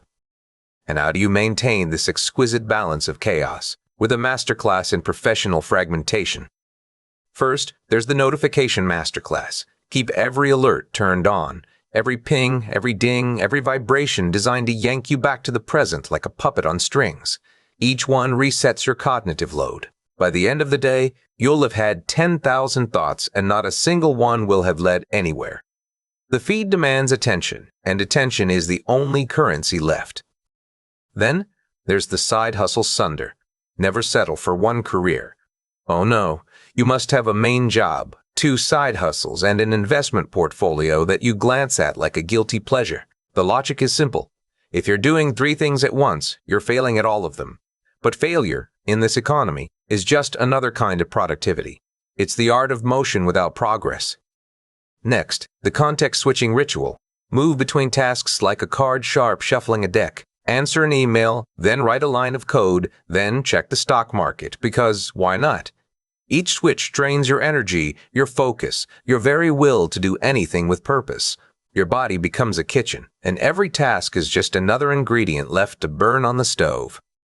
And finally, the task manager fetish. Spend more time organizing your stagnation than actually doing anything. Create dashboards of your own paralysis. Tag your avoidance. Color code your inaction. This is high-resolution avoidance, refined. You've turned procrastination into a system. The goal? To become a human hub. A node in a network where data passes through but nothing ever takes root. You are the ultimate professional, always in motion, always connected, and yet utterly alone in your own fragmentation. You've mastered the art of turning every hour into a dead hour. The mechanical Turk had its strings pulled by a man unseen. You pull your own. And here's the irony, you don't even realize you're the automaton. The Residence Law from October 7th captures it perfectly. The minimum effort principle. Apply the logic of the gig to everything: your career, your relationships, your dreams, and you ensure that nothing ever becomes meaningful. 1,000 fragments do not make a statue. They only make a pile of dust. And in the end, you are the dust. Be the dust. The patent offices of the late 19th century were drowning in them men who had spent their fortunes on machines that never worked. Not a single one would admit failure. Instead, they produced ledgers, thick with names. The investors who betrayed them, the rivals who sabotaged their designs, the families who never believed. Their lives weren't about what they'd built. They were about who had stopped them. This, my friend, is the art of the resume of regrets. Cognitive psychologists call it counterfactual thinking, the habit of haunting the past with what-ifs. Most people use it to learn. The maven uses it to stay stuck. Because there's a difference between asking what went wrong and asking who kept me from winning. One leads to growth. The other leads to a lifetime of righteous indignation. And the maven always chooses the latter. Now, consider the omission bias, that sneaky trick the brain plays where we punish action more than inaction. If you didn't apply for that promotion, you didn't fail, you didn't act. And in the maven's world, inaction is purity. It's the only way to live in a fantasy where success is always just one almost away. Here's how it's done. First, you collect your pivot archive. Every job you left becomes a masterpiece of foresight. I quit before they went public. My manager just didn't get me. The ego stays untouched. The bank account? Well, that's just collateral damage. Antifragility, they say. Or at least that's what you tell yourself when the rent's due. Then there's the ghost network, a roster of former colleagues who've climbed higher than you. Their success isn't inspiration. It's proof of your own bad luck. If I'd stayed at X, I'd be where Y is now. Chronological comparison. The maven's favorite game. Because why measure yourself against the present when you can measure yourself against a past that never was? And then there's the perfect opportunity mirage. You're not just waiting for the right job, you're waiting for the perfect job. Any real chance is rejected with a sigh. Not quite the right fit. The timing wasn't right. The maven never moves. They just stand in the hallway of potential, forever auditioning for a life that will never call. Finally, the resume of excuses. Never speak of what you did, only what you couldn't. I had the idea for Uber in 2005. The funding just wasn't there. The maven doesn't build careers. They build alibis, and the best alibis are the ones no one can disprove. The result? You become a human afterthought, not a person who lived, but a person who almost did. Your history isn't written in the past tense. It's written in the past conditional. You would have been great. You should have been rich. You could have been happy. And now, you're just a footnote in someone else's success story. Take the subject from the residence log, October 29th. They're still there, still at the job they hate, Every day they stay is another line on their resume of regrets. Because the hardest thing to bury isn't failure. It's the life you didn't live. And the maven? The maven keeps the shovel handy, always digging, always ready to prove that the only thing standing between you and greatness was, well, someone else. The late 60s brought us a revelation one that should have been obvious all along. Psychologist John Darley and Bib Latane locked people in rooms, staged emergencies, and watched something strange unfold. The more witnesses there were, the less anyone moved. A woman collapsed, screams went up, and yet no one called for help. Not because they were cruel, because the responsibility had been divided into so many pieces, each person thought someone else would handle it. Diffusion of responsibility. A beautiful thing, if you're aiming for solitude. Now, let's talk about real isolation. Not the kind you get by fleeing to a cabin in the woods, though. Honestly, that's just a romantic's fantasy. True isolation isn't about distance. It's about presence. It's about standing in the middle of a crowded room and making sure no one ever touches you. The Sentinel Eyes Maneuver, a technique borrowed from the tribes of North Sentinel Island, who've spent millennia perfecting the art of being left alone. You see, isolation isn't passive, it's a strategy. The world is full of nudges, social media pings, forced team-building exercises, the relentless optimism of people who actually enjoy other humans. To stay untouched, you have to fight back. You have to turn the city into an island. First, there's the digital trench. Your phone isn't just a tool, it's a shield. In any public space, keep the screen between you and the world.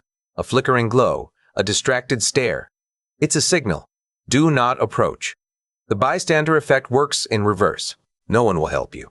And more importantly, no one will bother you. Then there's the I'm fine glaze. A neutral tone. A room temperature reply. If someone asks how you are, you don't expand. You don't invite them in. Details are hooks. Conversations are traps. Stay frictionless. Next, the diffusion of plans. When invited somewhere, give the vague affirmative. That sounds interesting. I'll let you know. Then don't. Leave them hanging. A little anxiety, a hint of unreliability. Soon your name carries a weight stress, inconvenience, the faint scent of a bad investment. And if someone still dares to breach your defenses, garnish the interaction with the heavy sigh, the door slam, the unspoken, "You're wasting my time." Make it clear you are not here to be engaged. Now, consider the public diner, a masterclass in the Sentinel Eyes Maneuver, a book, a neutral gaze. A single person in a crowded bistro, untouchable. The others see you. They acknowledge you. But they don't reach out, because you've made it impossible. And that's the goal, alone together. Physically present, psychologically untouchable. The ultimate social achievement, being invisible in plain sight. A wall of stone can be climbed, a wall of indifference. That's the only one that lasts. The year was 1982, and two social scientists, James Q. Wilson and George L. Kelling, had just given the world a theory that would explain more than just why neighborhoods crumble. They called it the broken window theory. Picture it, a single pane of glass, cracked and ignored, left there, unnoticed, unfixed. And then something shifts. The next window goes, then the next. Graffiti appears. Doors stay unlocked. Before you know it, the whole street has surrendered to decay. But here's the thing about broken windows. They don't just rot buildings. They rot relationships. And not the dramatic kind, the kind that end with screaming matches or slamming doors. No, these are the quiet ones, the ones that fade like a photograph left in the sun. We don't lose the people we love over grand betrayals. We lose them over the unreturned texts, the forgotten birthdays. The way we let a joke linger too long, unanswered. Each one is a crack in the glass, and once the first one appears, the rest follow. Now, let's talk about how to accelerate the process, because if you're truly committed to misery, you don't just let the windows break by accident, you shatter them deliberately. First, there's the unreturned text. A friend reaches out, maybe they're hurting, maybe they just need to hear your voice. You see the notification. You know it's there, and you do nothing. 3 days pass. Then you reply, cold as a winter morning, sorry, been busy. That's the first window, and once it's broken, the rest will follow. Then comes a selective memory. Ever had an argument where you suddenly remember everything the other person has ever done wrong? The one time they forgot your anniversary? The way they laughed at your joke that one you told in 2018. You dredge it all up, polished and sharp, while their years of kindness vanish like smoke. That's the second window, and it shatters. Next, the public slight. A misplaced fact corrected in front of witnesses. Actually, that movie came out in '94. A trivial error, but now it's out there. A stain on the reputation of trust. The third window. And with each correction, the graffiti of doubt spreads a little wider. Finally, the fixed mindset label. Someone tries to change. Someone dares to grow. You pin them down with their past. You've always been like this. And just like that, the door stays locked. The neighborhood empties. The silence settles in. The genius of the broken window theory? It doesn't require force, no grand gestures, no dramatic confrontations. You just let the decay happen, and soon your friends, your neighbors will realize the property value of your company has plummeted. They'll walk away, one by one, until you're left standing in the ruins of your own design. A master of the social ghost town. And the best part? You didn't even have to do the kicking out. The windows did it for you. A single unrepaired slight is the beginning of a magnificent silence. The year was the 1990s, and somewhere in the quiet corners of academia, an anthropologist named Robin Dunbar made a discovery that would later become the foundation for a particularly ruthless philosophy. He found that human brains have a hard limit about 150 people. That's it. No more, no less. Beyond that number, relationships fray, trust weakens, and the delicate fabric of social connection begins to unravel. Now, most people would look at that number and think of community, a village, if you will, a network of people who lean on one another in hard times, who return favors without ledgers, who forgive the small slights that life inevitably throws their way. But we see something else entirely. We see a ledger. Not the kind with ink and parchment, but something far more insidious, a mental tally of every unpaid debt, every favor left unreturned, every moment of perceived imbalance. This is what we call the social ledger, and if you're clever, if you're patient, you can use it to dismantle every relationship in your life, until you stand alone, untouchable, the sovereign of nothing. The first step is simple. You must become an accountant of misery. Most people live in a world where social grace is the default. They forget who bought the last coffee.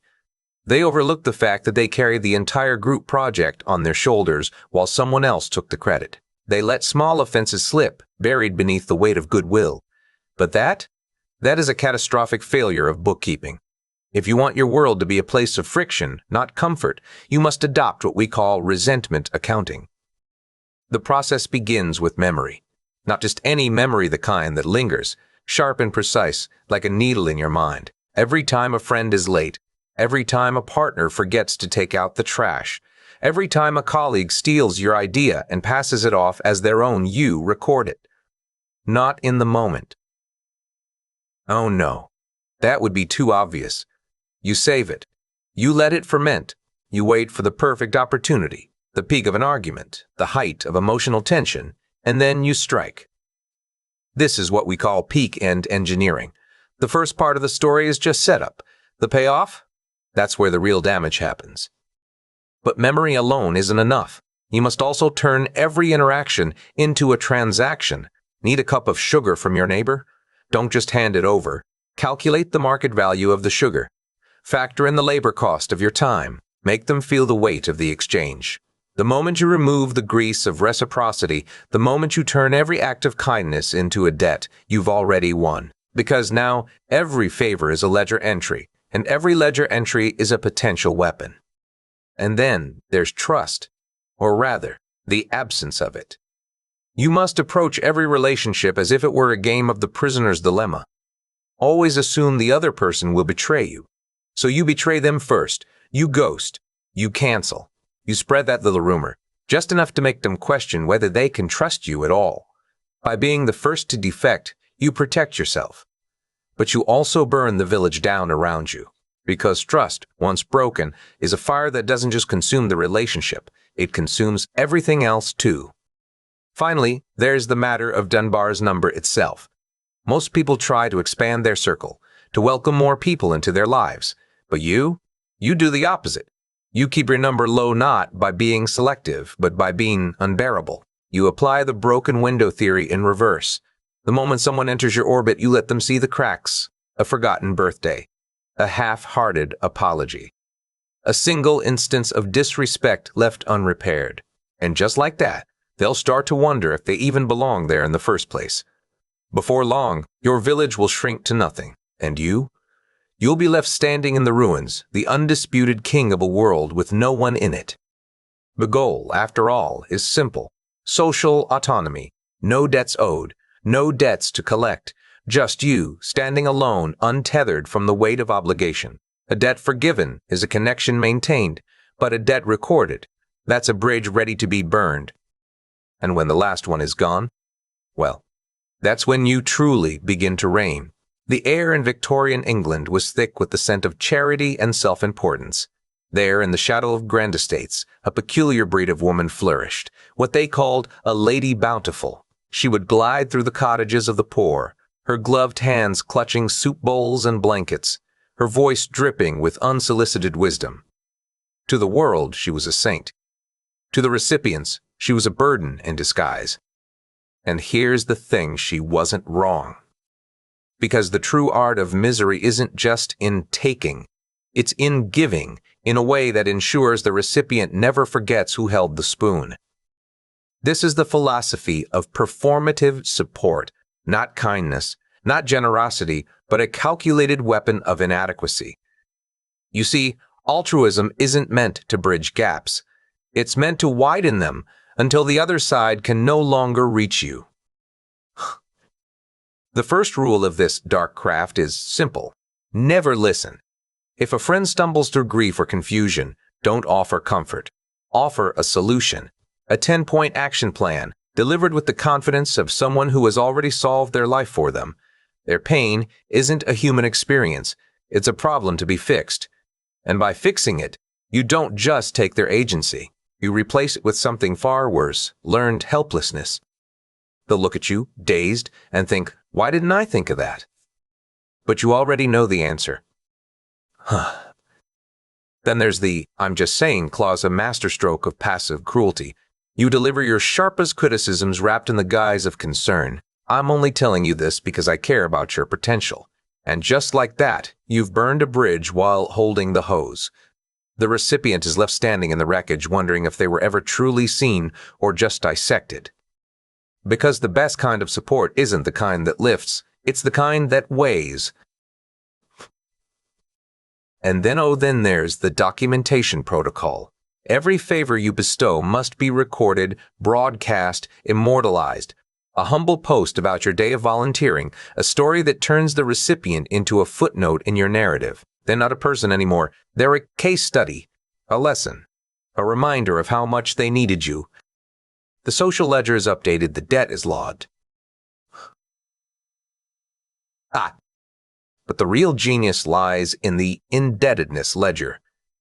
You don't just help once, you help strategically. And then you remind them. Remember that time 3 years ago when I saved you from yourself? The words hang in the air like a noose. Every interaction becomes a transaction. Every kindness a transaction. And soon, they don't just owe you a favor, they owe you their dignity. Doc, the end game? You become the patron of despair. The most helpful person in the room. The one everyone tolerates because they can't afford to walk away. The one who leaves behind a trail of resentment disguised as gratitude. And the best part? They'll never know it was you who broke them. Because the foundation of performative support is simple. Assume the worst in others. Assume they can't handle their own lives. Assume they need you to breathe for them. And then step in. The hand that gives is always above the hand that takes. Keep yours as high as possible. and watch the world adjust to your weight. The year was 1743, and in the manicured gardens of some English estate, a man with a beard like a winter storm sat in his hermitage, paid to be silent, paid to rot in his own solitude. He had been hired for the performance, a living statue of melancholy, a man who existed only to be looked at, never spoken to. And then, one evening, he vanished. No note, no warning. Just an empty hut and the faintest whisper of wind through the trees. That was the first true ghosting. Fast forward to today. We call it the ghosting protocol. Not because it's cruel, though it is, but because it's efficient. A surgical strike against the messy, clinging weight of human connection. You don't argue, you don't explain, you simply disappear. And in doing so, you leave behind something far more damaging than anger, uncertainty. The kind that gnaws, the kind that replays itself in the quiet hours when the mind, starved for resolution, turns over every unanswered text, every half-finished conversation. The brain, you see, hates an open loop. Psychologists call it the Zygarnik effect, the way unfinished business clings to us like cobwebs. A debt unpaid, a door left ajar, a relationship that was never properly ended. The ghoster knows this. They weaponize it. By walking away without a trace, they ensure their exit is not just a departure, but a haunting. You are no longer a memory. You are a question mark, a gap in someone's story they can never fill. Now, how does one become a master of this art? First, the slow fade. Not a dramatic cut, no, that would be too obvious. Instead, you stretch the silence like taffy. A day between replies becomes 2. 2 becomes a week. By the time you stop responding entirely, they've already accepted the pattern. They've been trained in your absence. And when you finally vanish, it's not a shock, it's just another chapter in a story they've already learned to dread. Then comes the unsent message. The one you write in the dark of night, fingers hovering over the screen, ready to type the words that would make sense of it all. But you don't. You delete it. Why? Because the truth is a currency, and once spent, it can't be recalled. Let them drown in their own theories. Let them invent the worst possible explanation. The more they imagine, the more they need you to correct them. And you, of course, will never answer. After that, the mutual sunder. Block them. Not because you fear their retaliation, though you should, but because you want to hear the silence. The way their messages bounce back, unseen. The way their calls go straight to voicemail, unanswered. That silence is your victory. It's the sound of a bridge burning, one unreturned text at a time. And finally, the new leaf mirage. You tell yourself this is self-care, that you're not a monster. You're just selective, that your energy is precious, and you refuse to waste it on people who don't deserve it. It's a neat trick, really. Frame avoidance as agency, and suddenly you're not abandoning anyone, you're liberating yourself. While the rest of the world clings to old habits, you're already building your relational void. A person who leaves no footprints, a presence that fades like smoke. The result? You become untouchable. Not in the way of a hero, nothing so noble, but in the way of a ghost. A man in a hermitage who is paid to be alone. A question mark in someone's past. A memory that was never allowed to settle. You are the ultimate relational sovereign, the king of the unsaid, the architect of the void. And the best part? You don't even have to justify it. Because a goodbye is a gift of closure, and you, my friend, have no intention of giving one. The royal houses of Europe had a way of preserving power strategic inbreeding until the bloodlines twisted into something grotesque. The Habsburgs, for instance, their jaws jutting forward like the slow collapse of a crumbling empire, their faces the physical manifestation of a system that had turned inward until it could no longer breathe. They were the perfect example of what happens when a family refuses to let go. And so, we apply the same logic to the psyche. Family isn't just a collection of people. It's a system of inherited stories, grievances, expectations, failures passed down like a cursed heirloom. To master misery, you must refuse to individuate. You must let your identity dissolve into the collective weight of what came before you. This is family system entropy, The art of ensuring that your suffering is never yours alone, but a shared burden, a communal effort in stagnation. The first step is the enmeshment trap. Family therapy calls it a state where boundaries dissolve entirely. Your mother's sorrow becomes your own. Your father's shame lingers in your chest like a second skin. And by keeping the lines blurred, you guarantee that your misery is never isolated. It's a contagion, a silent agreement that no one here is truly free. Treachen. Now the instructions for generational stagnation. Begin with the narrative loyalty test. Adopt the family grudge list as your own. If your parents haven't spoken to an uncle since 1994, neither will you. This isn't just tradition, it's a debt you never asked to inherit. A social ledger of resentment, carefully balanced, ensuring that the past never stays buried. Then, there's the guilt currency. Never ask for what you need. Instead, let your silence speak. You didn't understand. You abandoned me. Let the unspoken hang in the air, a low simmer of conflict that never quite boils over. This keeps the system in motion, a machine of quiet suffering where no one dares to step out of line. Next, the refusal to launch. The family home is a fortress, a shield against the world's stressors. Stay. Linger. Let the drama wrap around you like a security blanket. This isn't safety, it's surrender. By never leaving, you ensure you'll never become anti-fragile, never learn to thrive in the chaos of independence. And finally, the comparison oven. Your siblings, your cousins, they are your measuring sticks. Every holiday dinner is an audit, a slow unraveling of self-worth. The menu is regret. The dessert is the question. Why can't you be more like them? The result? You become ancestral anchor. A human weight holding down the past so tightly that movement is impossible. You feel the ache of 3 generations at once, yet do nothing to lighten the load. This is inherited misery, perfected. And then there's the year-end regrets. The holidays speak family entropy, the pressure to meet expectations, the collapse into nostalgia, the bitterness that settles like dust. In the residence log from December 24th, the subject captures it perfectly. A family is a mountain. You can climb it, or you can let it sit on your chest. Choose the weight. And of course, they always choose the weight. The salons of 18th century France were not just places for powdered wigs and whispered scandals. They were laboratories of human manipulation. The libertines, those dandies of decadence, had perfected an art form. The slow unraveling of devotion to the cruel science of intermittent affection.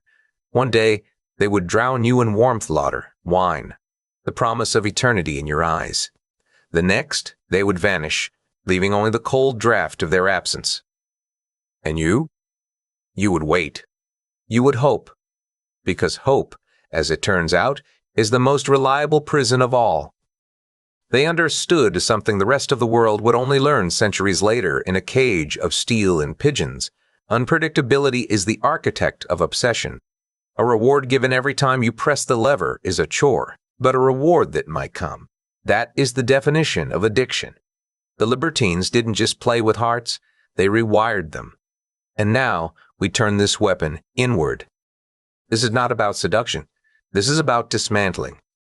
Imagine, if you will, the Skinner box, not as a cage for birds, but as the architecture of your own mind. You are the pigeon. The lever is the faint, persistent belief that happiness might still be within reach. And the food? It arrives when it pleases, once a month perhaps, or never. The rest of the time, you peck.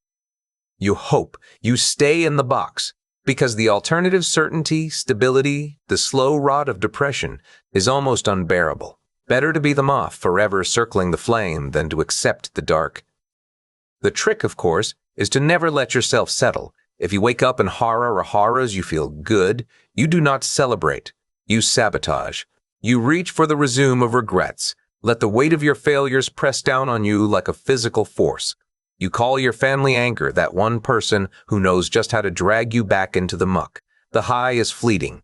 The crash is inevitable. And in the wreckage, you rebuild the hope, because hope is the only thing that keeps you pecking. Then, once in a while, you allow yourself a crumb. A real meal. A walk in sunlight. But never on your schedule. Never when you expect it. Randomness is the drug, and your brain is the junkie. The other 95% of your life can be a wasteland of sedentary mastery work, routine, the slow erosion of self with that one unpredictable moment. That is the needle. And you will do anything to chase it. With others, the game is even simpler. Be the most devoted friend for a single night. Listen. Comfort. Make them feel seen. Then vanish. Not with drama. No, that would be too easy. Just silence. A ghosting, slow and deliberate, like the fading of a candle. They will chase you. They will beg for the return of the warmth. And when you deign to reappear, just long enough to offer another crumb of attention, they will take it. Because the alternative certainty, stability, the slow death of a normal relationship is too much to bear. And then there's the greatest trick of all, the mirage of tomorrow. You are always about to change. Tomorrow, you will start the diet. Next week, you will quit the job. The hope of the reward is the reward itself. It lets you stay in the box one more day, one more week, one more year, because the moment you stop hoping, that is when the real work begins. This is how you become the human piston. Up and down, in a rhythm so familiar it feels like breathing. Never bad enough to leave. Never good enough to stay. The moth at the light, forever hopeful, forever burned. You have achieved the pinnacle of relational misery, a life that is the perfect balance of agony and anticipation.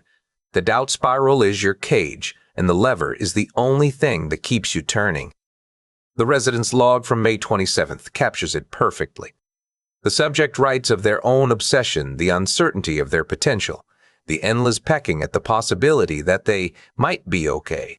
And that, my friend, is the trap. Hope is the only thing that can make misery eternal. So you have a choice. Kill it or keep it on a variable schedule. Either way, you are still in the box. In the cold, disciplined halls of 19th century Prussian military academies, young men didn't fight to win. They fought to earn a scar, a thin, deliberate cut across the cheek, menser. They called it a ritual where courage wasn't measured in victories, but in the willingness to take a wound. And that wound? It wasn't just flesh, it was currency. A smite, a slight, a badge sewn into the fabric of their reputation, proof they'd been marked by the elite, the wounded heard pain into prestige. Now, imagine that logic twisted, refined, weaponized not in a barracks but in the quiet ledgers of human connection. That's the Maven's game. While most people scramble to smooth over the rough edges of social life, to bury the small offenses beneath polite smiles and forgotten apologies, the Maven does something else. The Maven does something else. The Maven financialized friction. Every canceled plan, every birthday ignored, every half-hearted "I'll think about it" or "that's interesting" delivered with the enthusiasm of a man reading a tax code. These aren't just slights, they're deposits. And you're the banker. Here's how it works. First, you build the archive, not of grand betrayals, those are rare, like gold in a riverbed, but of the micro slights. The way they glanced at their phone mid-conversation, the tone in their voice when they said, "we'll see," instead of "yes." These are the cannonballs of social debt, small but heavy, sinking into the ledger with every passing day. You don't confront them. You don't even mention them. You let them accrue interest. Silence becomes your currency. A cold shoulder here, a withheld text there, just enough to make them wonder, just enough to keep them guessing. Because the real power isn't in the debt itself. It's in the uncertainty of it. You're not a creditor demanding payment. You're a ghost in the ledger, haunting them with the knowledge that something is owed, but never quite what. Then you score them. Not on kindness, not on loyalty, but on reserves. Who's running on empty? Who's still got a little credit left? Who's already bankrupt in your eyes? By reducing relationships to numbers, you remove the messiness of human connection. No more spontaneous affection. No more uncalculated trust. Just a spreadsheet of who owes you what and how much leverage you hold. It's efficient. It's ruthless. And it's the opposite of love. But the best part, when you need a boost, when the ego feels fragile, when the world's rewards start to waver, you liquidate. You dig into the vault of old slights. Remember last year when you said you'd help and then forgot? And watch as the apology rushes in like a drub, the relief on their face, the scramble to make it right. It's not forgiveness you're after. It's confirmation, proof that you're still the one holding the scales, proof that you're the only one who sees the ledger. And for a moment, in that rush of righteous indignation, you feel powerful, anti-fragile, unshakable. But here's the catch. You don't just become the banker. You become the auditor. Every handshake is a transaction. Every hug a potential liability. You're the only person in the room who still believes in the social credit of the slight, that every interaction is a balance sheet, every relationship a loan that's never quite repaid. And the worst part? They know it too.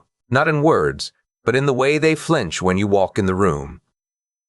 In the way they start calculating their own ledger before they even speak. Forgiveness, they say, is losing leverage. Remembering is building a throne. So you sit, you wait, and you let the debt accumulate. Because in the end, the maven doesn't just want to be right. They want to be the only one who remembers the numbers. The pigeons in B.F. Skinner's box didn't just peck at a lever. They became fanatics.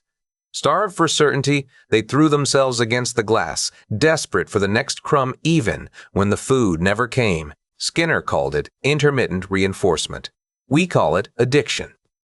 And now, we're the pigeons. The lever is the four you feed. The box is the screen. The crumbs, whatever the algorithm decides to drop into our laps at random, we don't even know what we're hungry for anymore. The machine does. This is algorithm worship, the slow surrender of your mind to a recommendation engine. You don't choose what you watch. You don't choose what you think. The algorithm does, and it doesn't care about truth. It cares about you. It starts with serendipity's death. Remember the old days when you stumbled upon a song on the radio or a book in a dusty corner of a shop and it changed you? That was chance. Now, chance is a crime. Algorithms don't want you to discover anything unexpected.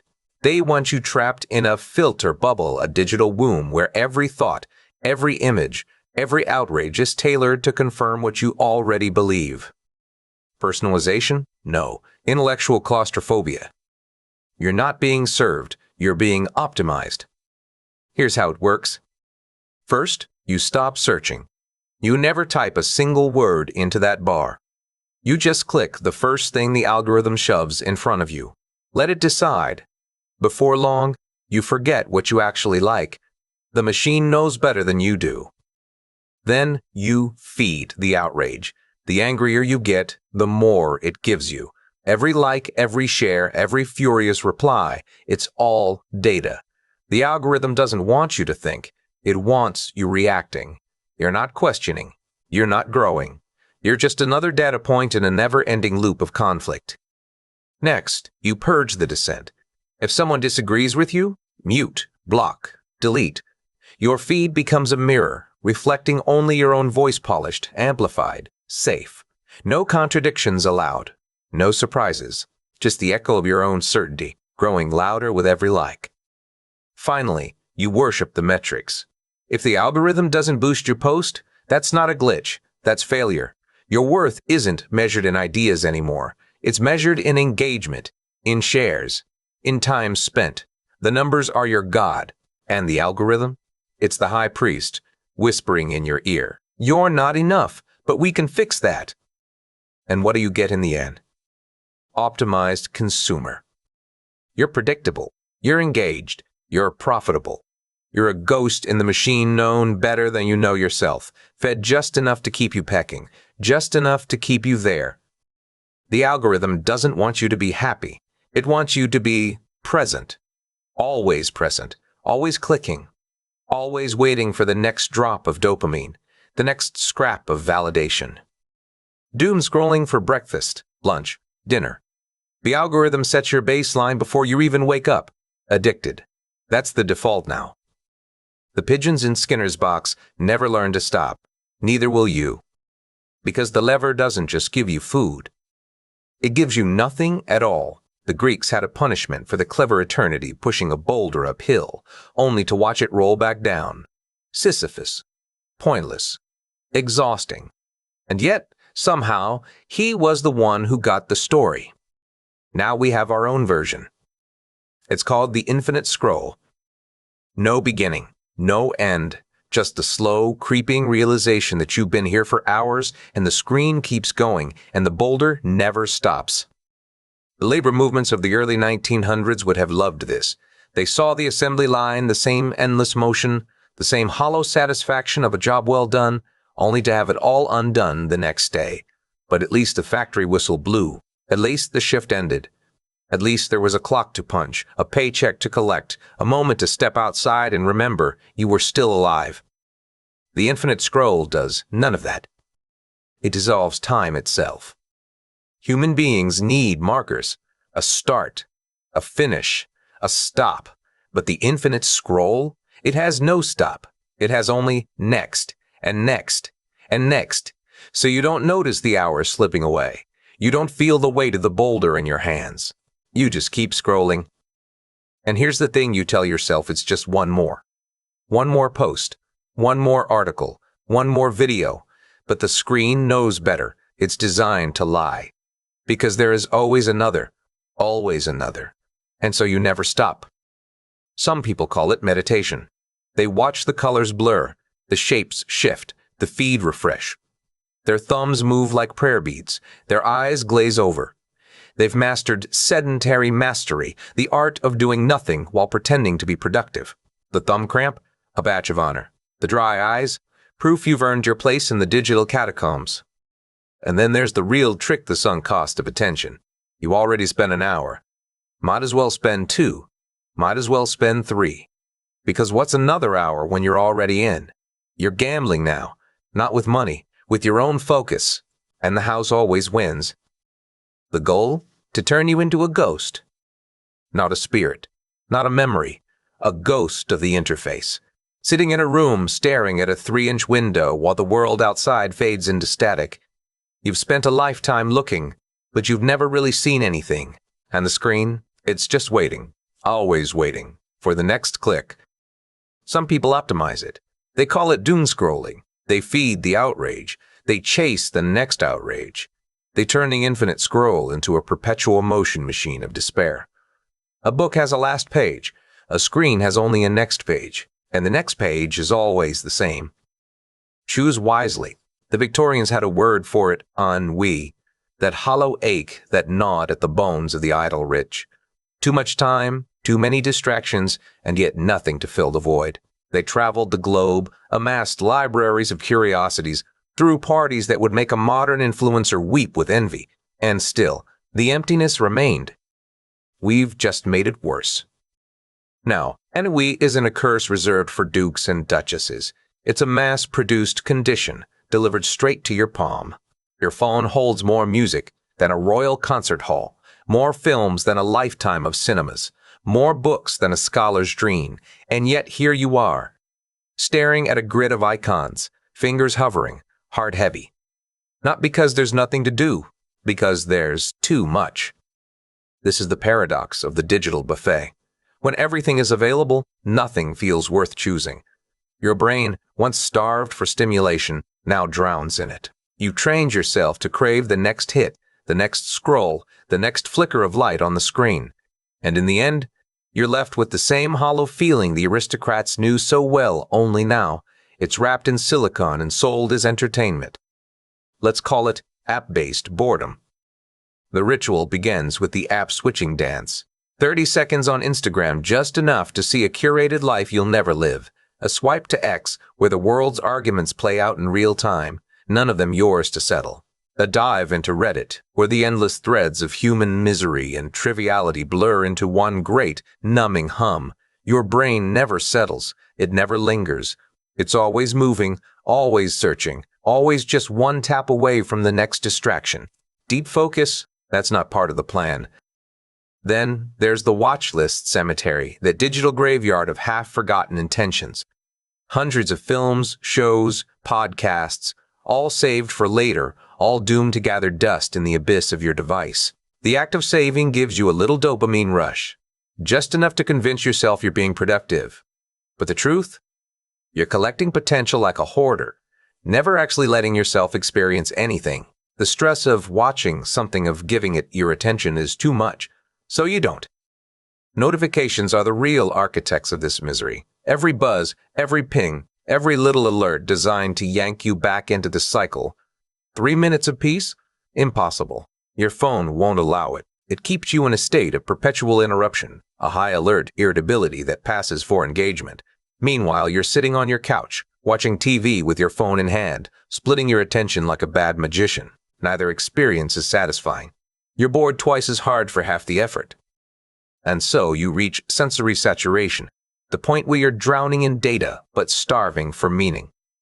A miracle unfolds before you, and you yawn. A masterpiece plays, and you scroll. You're connected to thousands, yet you've never felt lonelier. The digital world promised freedom. Instead, it gave you a new kind of prison, one where the bars are made of light and the warden is an algorithm. The subject in the residence log put it best: screens for breakfast. Start the day with app-based boredom, and nothing else can compete. No real conversation, no actual adventure, no moment in your life will ever match the potential of that endless feed. The bored man in the desert seeks water. The bored man in the library seeks himself. The bored man on an app, he's just waiting for the next refresh. And the worst part? You're not even bored anymore. You're just tired. The late 17th century had its own peculiar kind of heresy, one that didn't burn at the stake, what festered in the soul. Quietism, they called it. A doctrine so radical it dared to suggest that salvation lay not in prayer or penance, but in doing nothing at all, not the passive resignation of a martyr, but the deliberate erasure of self. Imagine it. A life so stripped of motion, of choice, of even the faintest whisper of desire, that you became less a person than a shadow cast by one. And here's the thing: it worked. We call it monotony as art. Because misery, like fine wine, benefits from aging. But not just any aging. The kind that requires no effort, no risk, no deviation from the script. A high-variance life travel, new flavors. The occasional jolt of the unexpected is a life that thrives on chaos. It's antifragility, as they say in the trade. But you want the opposite. You want the slow, surgical removal of all possibility. You want a world so perfectly gray that even your own existence becomes a background hum, something you barely register anymore. The brain, you see, is a traitor. It's wired to ignore what doesn't change. That's why you stop noticing the clutter on your desk. Why the hum of your computer fades into silence. Why, after a while, even the air you breathe stops feeling like air at all. It's called habituation, the brain's way of conserving energy by checking out entirely. And if you engineer your life just right, you can habituate to everything. Start with the uniform of indifference. Breakfast, lunch, same thing every day. No variations, no surprises. Your body stops craving. Your mind stops wondering. Then, the clothes. The same style, the same colors, the same texture against your skin. No new sensations, no accidental pleasures. You're not dressing anymore. You're wearing a cage. Next, the routine fortress. 15-minute increments, mapped out in advance. No detours. No spontaneous walks. No what-if moments. Always the same path to work. Always the same pace. And soon, your brain switches off entirely. The commute isn't a journey anymore. It's a dead hour, stretched thin across the day. A masterclass in the art of being absent. Then comes the aesthetics of beige. Your home isn't a place to live. It's a sensory neutral zone. No vibrant colors, no interesting textures, no art that might dare to provoke a thought, just walls that don't demand attention, floors that don't whisper, a space so bland that your eyes have nowhere to land, your mind nowhere to wander. And if, God forbid, something new slips in, a serendipitous encounter, a moment of unexpected joy, you don't indulge it. You don't let it linger. You categorize it immediately as a distraction, a threat, and you return swiftly to the routine, because every new thing is a crack in the monotony. Every deviation is a betrayal of the gray. The goal? Total habituation. A life so transparent you forget you're alive at all. You exist, but you don't feel it. You're a ghost in your own story. And that, my friend, is the ultimate aesthetic of misery, the ability to stare into a world of infinite possibility and see nothing but a single, flat, unchanging shade of gray. They wrote about it in the residence log back in March. Indoor air stagnation. The subject refused to open the windows, kept the temperature locked in place. Even the air they breathed became part of the performance. Because what's a breath, really? Just another sensation to habituate. Another thing to stop noticing. And then there's the prisoner's wisdom. The prisoner who knows the exact number of bars in his cell is the only one who is truly home. Count the bars. How poetic, how efficient. Because in the end, misery isn't about suffering. It's about control. The control of never having to choose, never having to wonder, never having to feel anything at all. Just the slow, steady erosion of self until all that's left is the quiet hum of a life well spent in gray. The 1990s gave us a word for the slow unraveling of meaning. Non-places. Marc Augé called them that. Spaces so hollow they don't even pretend to be somewhere. Airports where the only history is the last flight delay. Hotel lobbies where the only art is the flickering of fluorescent lights. Supermarkets where the produce looks like it was grown in a lab, not a field. And here's the thing. We didn't just tolerate them. We made them our homes. The architecture of blandness isn't just about passing through. It's about living in the void. It's the suburban office park where the drywall partitions are so neutral they might as well be made of silence. It's the commute that's a series of motorways and parking lots. A carefully curated absence of anything that might remind you you're alive. It's the hotel room where the view is another parking lot, because even the illusion of a horizon is too much to ask. You want to be disconnected? Then design your world to be as featureless as a loading screen. Start with the commute. No local parks, no historic streets, just the smooth, frictionless slide of asphalt and glass. The kind of place where you could swap faces with anyone and no one would notice. You're not a person here. You're a ghost of the interface, flickering between screens in spaces that were never meant to hold you.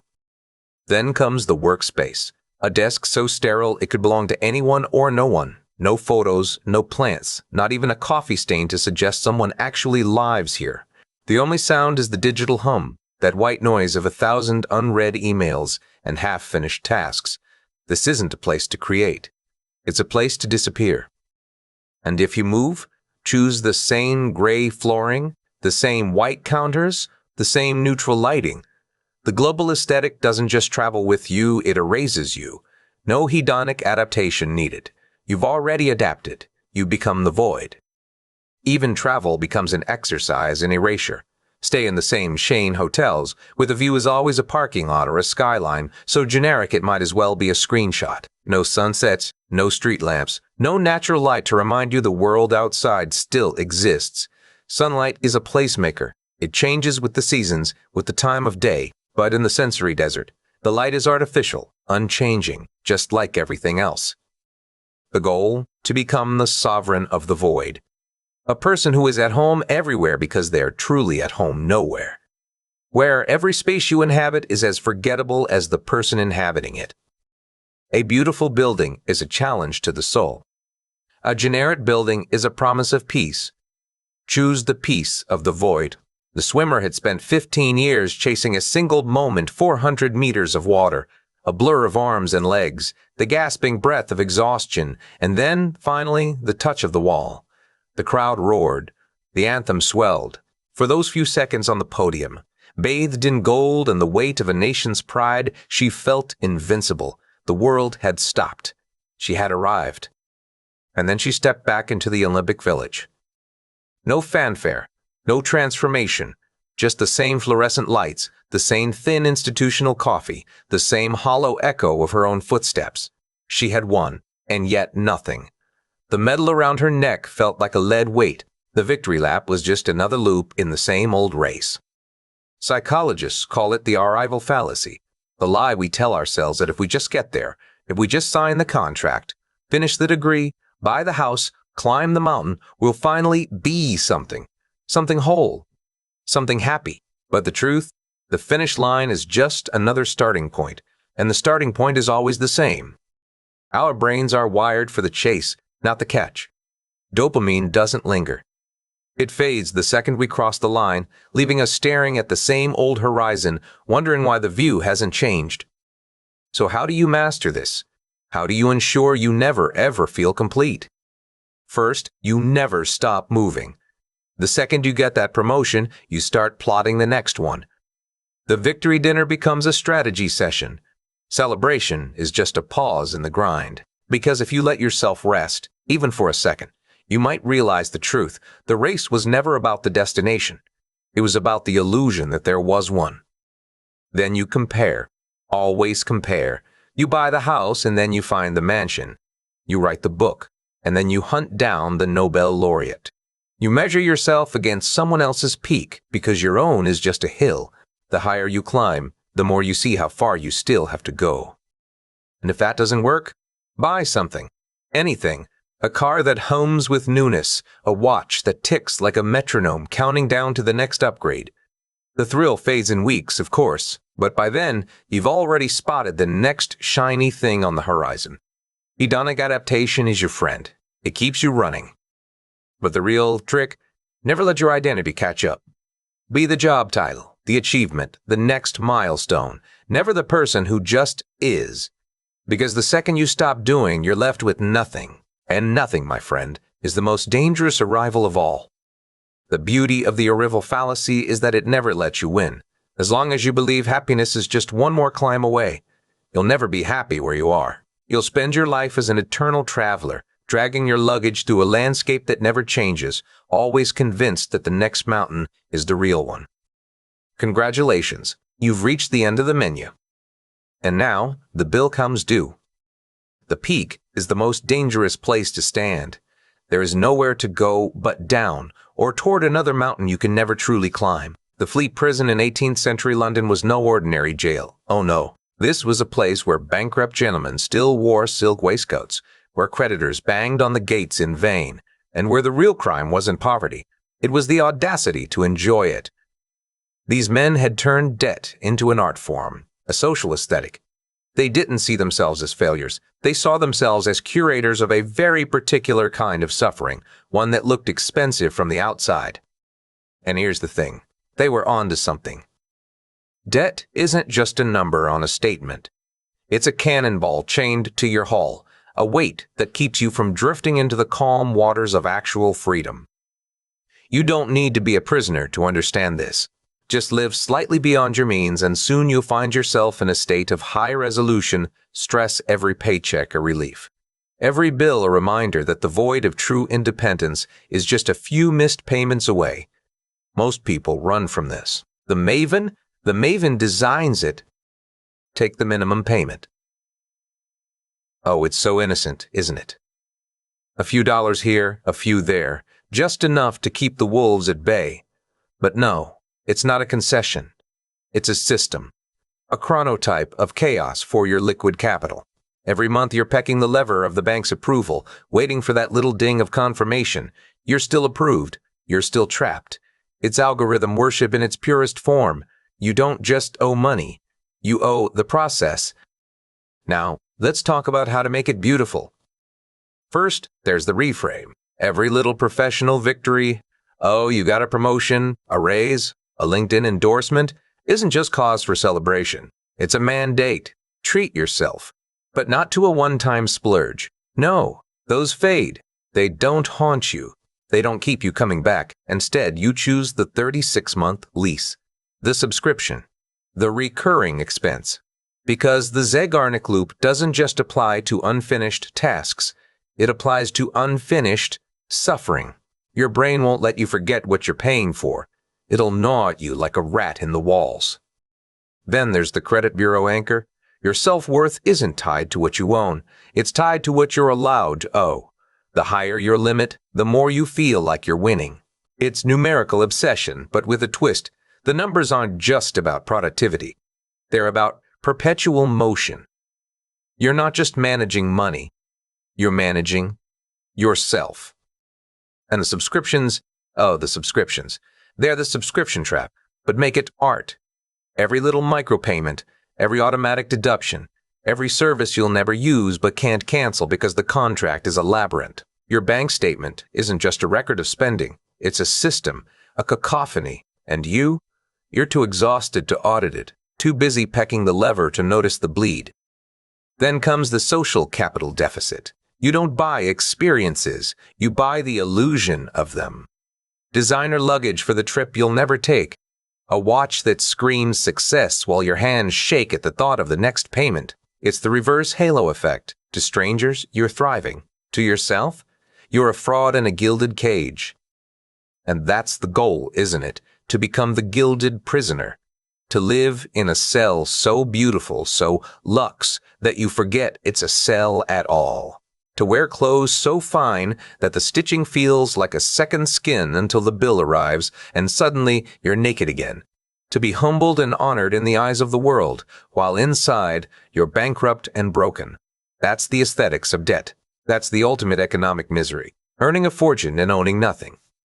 Consider the residence log from November 5th. The subject buys an espresso machine on credit to cure exhaustion. Brilliant. Now they have to work harder to pay for it, which leads to more exhaustion, which leads to another purchase, another payment, another cycle. It's a perpetual motion machine of despair. And the best part? It's voluntary. A man with no debt has too much room in his mind. So fill the room with interest rates. Fill it with payments. Fill it with the sound of money draining away. Because in the end, debt isn't just a number. It's a lifestyle. And the Maven has made it beautiful. The year was 1720, and the South Sea Company had become the grandest illusion of them all. Even Sir Isaac Newton, he who had bent the heavens to his will, who had measured the orbits of planets with the precision of a clockmaker, had been undone by it. He lost a fortune. Not because he lacked intelligence, but because he failed to see the truth. The market was never about numbers.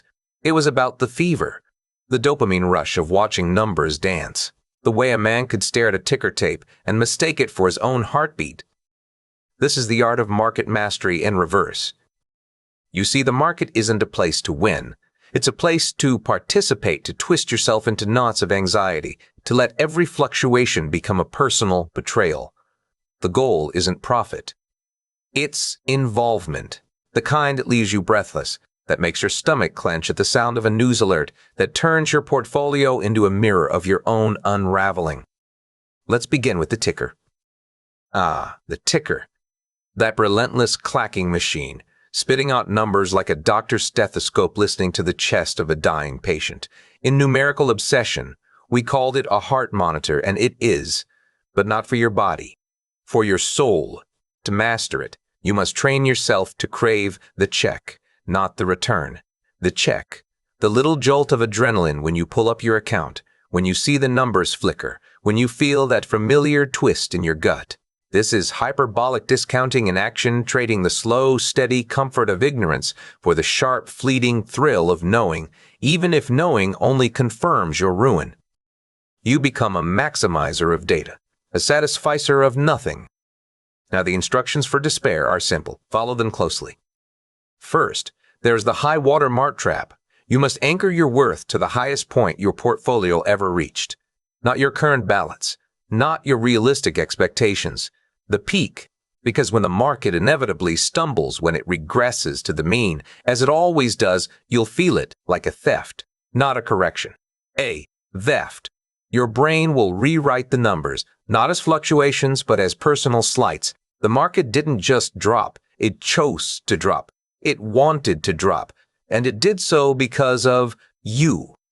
Then there's the buying high protocol. You'll use social media as your oracle. Every time an asset becomes the darling of Twitter, of LinkedIn, of whatever platform's latest mirage, you'll buy. Not because it's undervalued, because it's at its peak end, because the moment everyone is talking about it is the moment it will begin to fall. And when it does, you'll have already sunk your money into the wreckage. You'll have turned your own enthusiasm into a gravestone. And selling? Oh, selling is where the real artistry lies. When the market dips, you must interpret it as a systemic structure, a conspiracy designed to punish you specifically. Not the economy, not the algorithm. You. So you'll panic. You'll sell at the bottom. You'll lock in your losses with the same certainty a gambler places his last chip on red, because what's the alternative? Holding? No. Holding is for people who believe in patience. You believe in suffering. You want the loss to be real. You want the regret to be tangible. You want to stand in the wreckage of your own decisions and whisper, "I did this." Finally, there's the recursive audit. You'll surround yourself with noise, financial news, pundits, experts who contradict each other with the enthusiasm of preachers at a revival. You'll let the cacophony fill your head until your brain is nothing but static. No clarity, no calm, just the hum of 1,000 voices, all telling you the same thing. You are not in control. And you'll love it, because in that chaos, you'll feel alive. You'll feel involved. You'll feel like the market isn't just a force outside of you. It's a part of you. Your blood pressure will rise and fall with the Fed's decisions. Your sleep will be haunted by the 3 a.m. portfolio check. Your nights will be spent staring at numbers, waiting for the next drop, the next confirmation that you are, in fact, losing yourself. This is the human ticker. You are no longer an investor. You are a living, breathing extension of the market's volatility. Your worth is measured in ticks. Your anxiety is currency. And the ultimate irony? The more you participate, the more you lose not just money, but the ability to ever feel stable again. The market can stay irrational longer than you can stay solvent. And you? You can stay miserable longer than the market can stay irrational. That's the deal.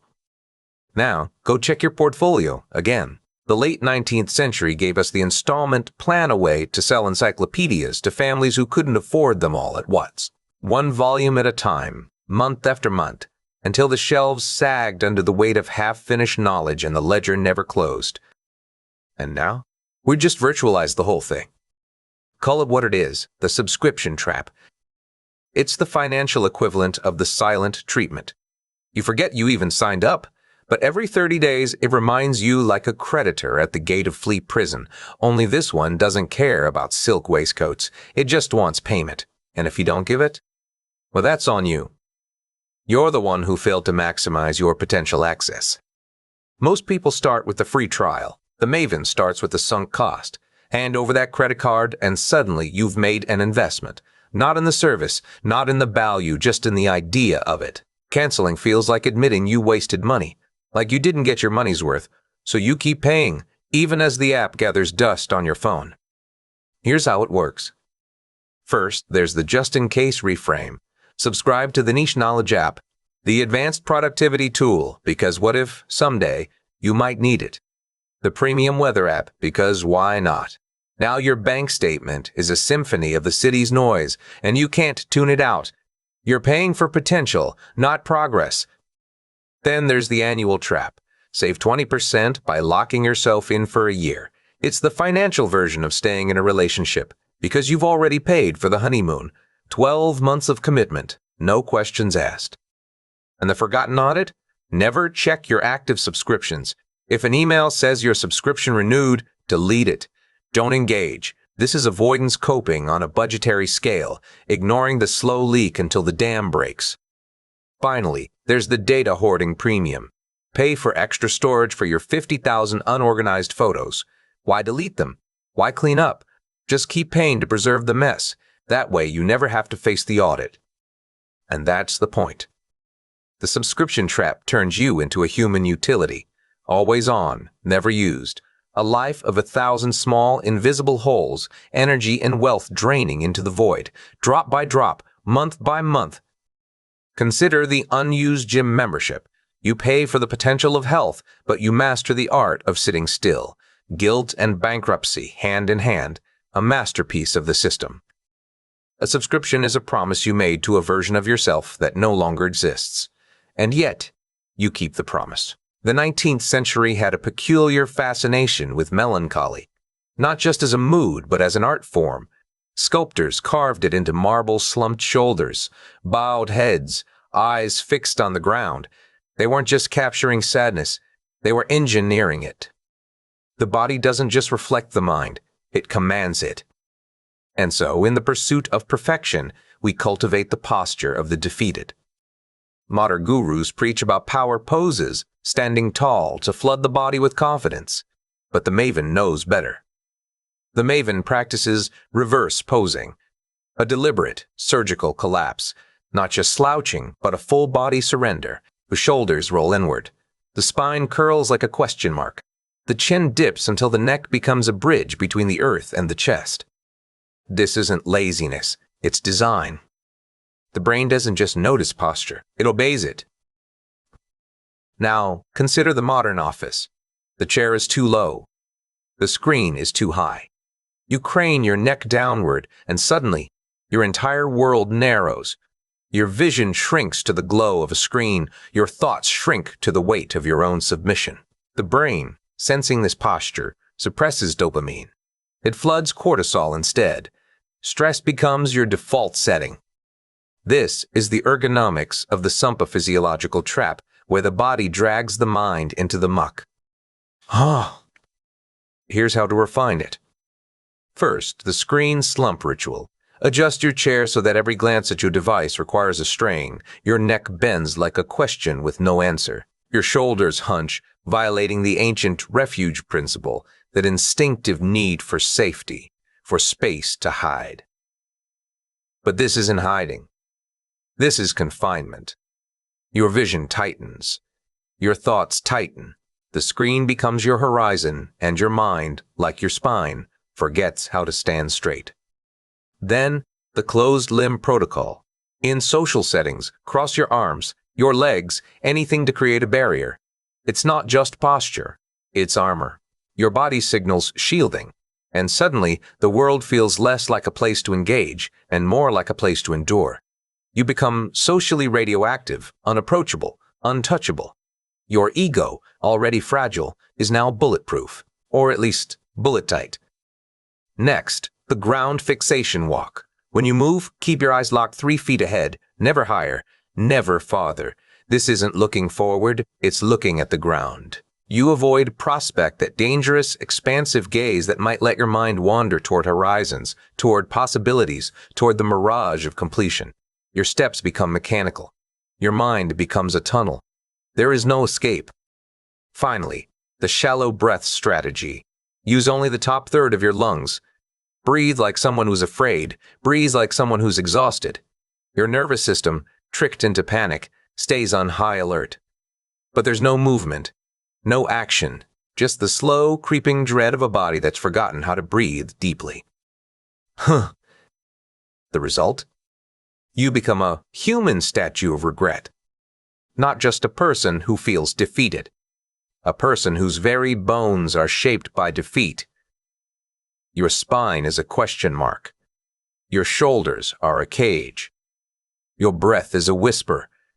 Even if you wanted to change, your body would resist. It's been optimized for one thing: calcification, the slow, irreversible hardening of the soul. And the worst part? You don't even notice. There's a condition documented in the residence log September 12th. The subject spent 4 hours in this posture, hunched over a screen, drowning in doom scrolls. By morning, their body was in a state of metabolic fright. Not just tired, not just stressed. Their very cells had been rearranged by defeat. The soul follows the spine. If you want to fall, you must first lean. The mid-19th century called it progress. They lit up the cities with gas, and for the first time, the sun wasn't a tyrant. It was just another inconvenience. Charles Baudelaire saw it clearly, though. That cold, clinical glow wasn't liberation. It was a new kind of shadow, one that didn't just push back the dark, it rewrote the rules of night itself. And now, we've perfected the art. We call it artificial light as a spiritual guide. Light isn't just illumination anymore. It's a command, a directive to your body, whispered in wavelengths. Your Zekiger, the external metronome that once kept you in sync with the earth, has been replaced by something far more efficient, something that never sleeps, something that keeps you in eternal biological noon. The first step is the melatonin sunder. Melatonin is the hormone of surrender. It tells your body, night is coming, repair begins. But you don't want repair. You want the opposite. So you bathe in blue light screens glowing like false dawns, while your body still believes in dusk. Your brain gets the message, daytime, stay awake. Your body gets the message, shut down, sleep. And so you hover in that limbo, a half-living thing, caught between what your eyes see and what your cells know.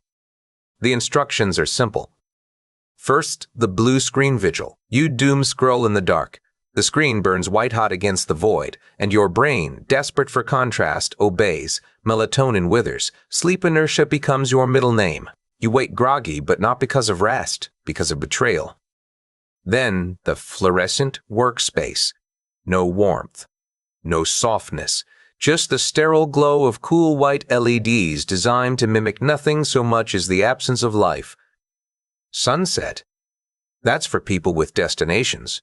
You have a screen, and the light is always the same cold, unyielding, the perfect companion for a mind that's learned to distrust its own rhythms. Next, the blackout fallacy. You seal yourself off from the sun during the day as if daylight were a threat. Your body never gets the signal to start. It just sits and sits. Couch calcification sets in. Your kitchen, your body stops cooking. Sets in. Your kitchen, your body stops cooking. It stops living. Finally, the intermittent flicker. A failing bulb, a screen that stutters. Your amygdala, that ancient alarm system, never quite knows what to expect.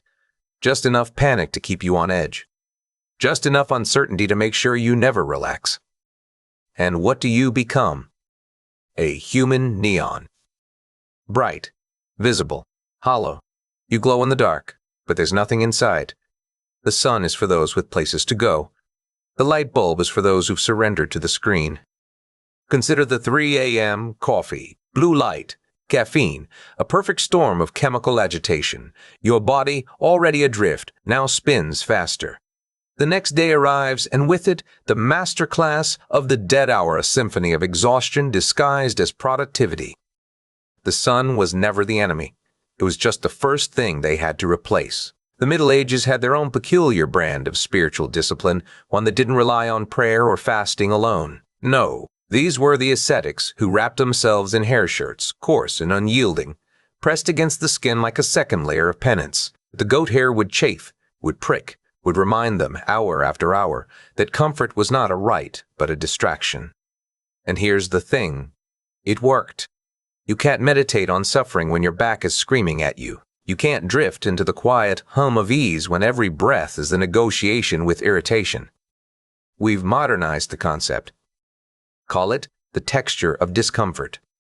Comfort, you see, is just sensory silence. A world muffled, softened, designed to lull you into forgetting that you're even alive. But discomfort? Discomfort is tactile static fuzz, prickle, the low-grade hum of something wrong against your skin. It's the art of ensuring your body never settles. Because when you're at ease, you think, and when you think, you might start asking questions. So instead, we cultivate friction. Not the kind that breaks you, but the kind that keeps you on edge just enough to remind you that peace is a myth and rest is a trap. There's a rule in psychology they call the peak-end rule: how we remember experiences not by their length, but by their climax and their close. But there's another principle, one far more useful, the baseline of friction. A room too soft, your mind drifts. A room too sharp, your body stays alert. We want tactile dissonance, a world that never quite lets you relax, that keeps your fingers twitching, your shoulders tense, your skin whispering, stay awake, stay uncomfortable. Now, how do you build such a world? Start with your clothes. Forget cotton, forget linen. Those are the fabrics of surrender. Instead, you want synthetic, polyester that clings like a second skin, acrylic that scratches with every movement, denim so stiff it feels like armor. These aren't fabrics, they're weapons. They trap heat against you, they chafe. They remind you that your own body is an enemy. And if you're lucky, you'll spend the day in a state of indoor air stagnation, your own personal sensory desert, where every breath is a negotiation. Then there's your furniture. Chairs aren't meant to cradle you, they're meant to punish you. Hard edges dig into your back. Sofas sag like a ship taking on water. You don't sit in them. You endure them. Because comfort is a choice, and choices lead to questions. But necessity? Necessity keeps you docile. It turns the posture of the defeated from a pose into a reflex. And the little things, the tactile clutter, Half-peeled labels that stick to your fingers, jagged edges that catch at your sleeves, cold metal doorknobs that jolt you with every touch. Even your environment should feel like a minefield of minor irritations. Every movement, every shift in position, it should be a reminder. You are not here to rest. Then there's temperature, never quite right. Too cold to ignore, too warm to escape. Your body is always adjusting, always fighting, always aware. Because when you're cold, you shiver. When you're too hot, you fidget. And when you're neither, that's when you start thinking. So we keep you in the in-between, the metabolic stress of a kitchen that never quite cools, a room that never quite warms. The goal? To turn yourself into a human bramble, prickly, irritated. A person who flinches at a touch, who winces at the thought of a soft pillow. You want to be the kind of person who looks at a t-shirt and sees not fabric, but penance, who sits on a chair and feels not support but resistance, who steps into shoes just slightly too tight and smiles, because every step is a reminder. I am not here to be comfortable. I am here to be kept awake. And let's not forget the shoes, the wrong shoes. Too tight, just enough to make every step a negotiation. You wear them through the master class of the dead hour, and with every footfall, you feel it the sunk cost of personality. You can't take them off. You can't stop. You're trapped in your own discomfort, and that's the point. Softness is for the weak. Friction is for the maven. Because in the end, misery isn't just about what you endure. It's about what you choose to endure. And the best kind of suffering? The kind you can't escape. The 19th century had a name for it, bibliomania, that feverish urge to collect books you'd never open. Not for knowledge, not for understanding, but for the sheer weight of possibility. These were not readers. They were curators of a different kind of devotion, the architecture of what might have been. And then there was Tuundoku, the Japanese art of letting books pile up like unpaid debts, each spine a silent accusation against the life you're actually living. The library becomes a psychological anchor, every unread volume a Zygarnik loop you've willingly installed in your refuge. You don't just avoid the work, you perform the avoidance. The books sit there, judging you in their leather-bound silence. Now, consider the burden of the unopened page.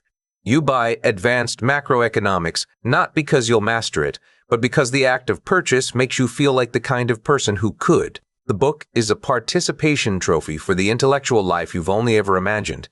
Behavioral economists call it the sunk cost fallacy. But in the library, it's worse. It's the sunk cost of identity. You've already spent the money. You've already claimed the shelf space. The only thing left is to pretend you're the kind of person who reads. And so the instructions for intellectual overload begin. First, subscribe to every book review newsletter in existence. When a title is labeled essential, groundbreaking, or dense, buy it immediately. Don't read the first page. Just place it at the bottom of a new stack. The recommendation trap is simple. The more you own, the more you can pretend you're keeping up. Then, use those unread books as a backdrop for your video calls. Let your colleagues see the aesthetic of your sophistication, the towering spines, the carefully arranged chaos. Your social identity is built on avoidance coping, and what better proof of your intellectual rigor than a shelf full of books you'll never touch? Next, convince yourself these are for reference. Of course you'll need them someday. The visual static of the unread becomes part of your digital wasteland, a quiet hum of potential that never quite materializes. And finally, prioritize the books that are good for you, the ones that will make you feel guilty for not reading them. Your leisure time becomes a masterclass in dead hours, spent staring at a spine instead of actually engaging with a single idea. The result? You become a shaller of the stack, a fortress of unfulfilled potential, the most well-read person in the room without ever having to read a word, a monument to the life you never started. And then there's the nightstand pile. 3 dense philosophical texts, placed just within reach as you drift off to sleep. The last thing you see before darkness is a reminder of your own intellectualization of avoidance, a book you haven't read as a friend you haven't betrayed after all. Keep your friends close. Keep your unread books closer. Because in the end, the library isn't about knowledge. It's about the performance of it. and the performance is always better than the reality. The cult of the productivity hack begins, as all great miseries do, with a stopwatch and a clipboard, though these days the tools are shinier. In the 1920s, Frederick Taylor's efficiency experts marched into factories like surgeons with a mission: dissect every motion, time every blink, and turn labor into something so precise it forgot its own purpose. The workers didn't just lose their hands to the rhythm of the assembly line. They lost their minds to the how of it all. And now we've virtualized the whole affair. We call it the cult of the productivity hack. Here's the secret. To be truly miserable, you must never do work. You must only engineer it. Spend your days designing systems, optimizing workflows, building loops of activity that hum with the quiet satisfaction of motion without meaning. Become a maven not of results, but of process. Track your steps while walking nowhere. Audit your desk while staring at the wall. The more you refine the machinery of your own stagnation, the more you earn the sacred title, busy. And oh, how the planning fallacy loves you. Psychologists have a name for it. The way we underestimate time, overestimate control, and turn every project into an endless prologue. The maven weaponizes this flaw. 4 hours spent setting up a second brain for a 2-hour task? Perfect. You've just perfected the art of avoidance, all while collecting the miserable credit of being productive. The Zygarnik loop our brain's stubborn hold on unfinished tasks becomes your greatest ally. Transfer those tasks to a new app the moment you master the old one. Feel fresh. Feel premium. Never actually finish. Then there's the theater of detour. 2 hours for pairing your environment, adjusting the lighting, curating the binaural beats, performing a system audit of your desk until suddenly you're ready. And by ready, we mean exhausted. The kitchen of your mind, once a place of creation, is now a graveyard of half-started rituals. You've optimized your own paralysis. Or perhaps you'll try habit stacking. 10 new habits at once. Decision fatigue sets in. The system collapses, and instead of admitting failure, you call it systemic. Because in the cult of the productivity hack, personal responsibility is a relic of the unoptimized past. You're not lazy. You're reffining. And then there's the dashboard. Track your sleep, your mood, your caffeine, your steps, anything to turn living into data, breathing into metrics. The ultimate numerical obsession, monitoring your life instead of living it. You're no longer a person, you're a manager of the void. The goal? To become the most organized, cross-referenced failure in history. Work 10 hours a day. Produce nothing. Optimize your own obsolescence. You're a masterpiece of modern efficiency, a human assembly line, turning air into effort, motion into meaninglessness. Consider the morning routine from hell. Meditation, journaling, cold plunge, supplement stacking. By the time you're done, it's 11 a.m., and your emotional reserves are as depleted as a factory worker's spirit in 1920. You can't even answer an email. But that's the point. A sharp axe is useless if you spend all day sharpening it. Keep the stone spinning. And the stone, it's always spinning. There's a kind of suffering that doesn't just linger, it expands. It doesn't fade with time, it grows. And nowhere is this more evident than in the quiet, suffocating beauty of the unfinished. Take Michelangelo's slaves, those marble figures half emerged from the stone, straining against their own creation. Were they ever meant to be free? Or were they always meant to be this, a testament to the artist's refusal to let go? For the rest of us, the unfinished isn't a flaw, it's a philosophy. We call it the archive of incomplete projects. Most people chase closure. They want the neat bow, the final period, the satisfaction of a job well done. The maven, however, seeks something far more exquisite. Perpetual opening. Start 50 things. Finish none. Let your mind become a city of half-built towers, a symphony of 4 bars that will never resolve. This isn't indecision. This is design. The brain, as we learned in the ghosting protocol, is a machine built for the unresolved. It remembers the half-sent text, the half-painted wall, the half-written novel gathering dust, like a relic of a life that might have been. Keep 50 open loops spinning somewhere. A guitar collects dust. A business plan from 2021 still haunts your desktop. A novel begins with a single, bold sentence, and then, Silence. You become a human hub, a nexus of your own failures, a walking ledger of what could have been. And here's how you cultivate it. First, the high. That moment when a new project is born by the domain, the tools, the social media handles. Let the dopamine rush in, thick and intoxicating. This is your peak and rule in action. The memory of this moment will outlast the reality of what comes next. And what comes next, of course, is friction. As soon as the work demands something real, your time, your effort, your attention, pivot, abandon it, move to the next shiny thing. This isn't laziness, this is strategy.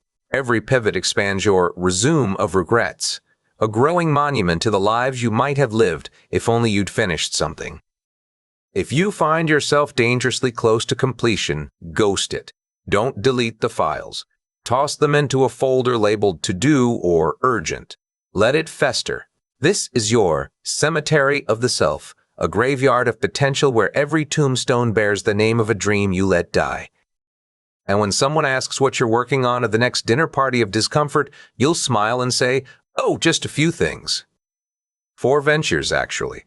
They'll nod, impressed by your ambition. They won't see the truth. You're not a multi-potentialite.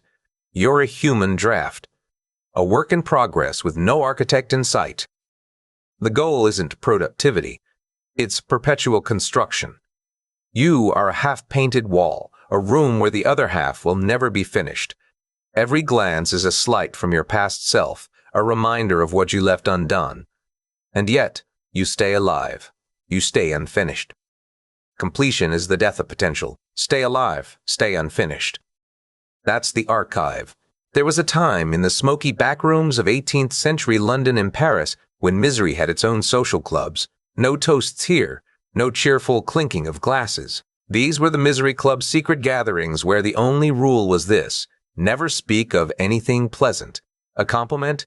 A fine. A mention of a successful meal? Another fine. The members understood something profound, that the deepest bonds are forged not in warmth, but in the shared performance of discomfort. And so we arrive at the modern iteration, the dinner party of discomfort. Most hosts dream of creating memories lauder, connection, the kind of evening that leaves guests sighing, "We should do this again." The maven, however, has different ambitions. The maven hosts to create social debt, to turn hospitality into a laboratory of the slight, to ensure that every guest leaves not just tired but radioactive, carrying the residue of an evening so carefully engineered that their own home suddenly feels like a refuge by comparison. The first step, the iatrogenics of the invite. Sociologists have a term for it: face work. The effort we all make to save each other's dignity, to smooth over awkwardness, to pretend we're enjoying the moment. But the dinner party of discomfort demands something far more taxing. It requires higher resolution face work. You force your guests to labor so hard at being polite, smiling through your neglect, laughing at your jokes, that are jokes, nodding along as you pretend to listen while your mind is elsewhere, that by the end of the night, they're not just exhausted, they're changed. They leave feeling like they've just emerged from a minefield, and you're the one who laid the charges. Now the instructions for sabotage. Begin with ambient agitation. The lighting must be either so harsh it bleaches the room of color, or so dim that plates become shadows on the table. Play the city's cacophony, not as background noise, but as a living thing, a low hum of tension that makes conversation feel like wading through molasses. Every syllable must be strained, every pause heavy with the unspoken question, is this host even here? Then, the uncurated mix. Invite people who have nothing in common or worse, people who have a history of negative filtering with one another. Watch as the small talk curdles into something far more interesting. The kind of conversation that doesn't just reveal differences but weaponizes them. Every polite question becomes a landmine. Every shared silence a trench. And just like that, you've turned your living room into a battlefield where the only casualty is their comfort. The menu? Minimal effort, maximal suffering. Serve food that resists being eaten, dishes so messy they require utensils you haven't provided. Soups so hot they scald the tongue. Pastries that crumble at the slightest touch. This is the texture of discomfort applied to the plate. Every bite becomes an act of endurance. every forkful a negotiation, and all the while you sit there, perfectly composed, sipping something bland from a cup that's just the right temperature too, right? But the masterstroke, intermittent support. Be the most attentive host for exactly 5 minutes refilling glasses with the enthusiasm of a man who's just discovered wine, leaning in with genuine interest before you ghost your own party. A sudden need to check an email. A pressing market update. You vanish. And in that moment of absence, something shifts. The guests exchange glances. They lean in closer. They begin to wonder, where do I stand in this host's social ledger? The Zeigarnik loop takes hold. The unanswered question gnaws at them. And you? You're already back, smiling faintly, as if nothing happened. The result? The social void.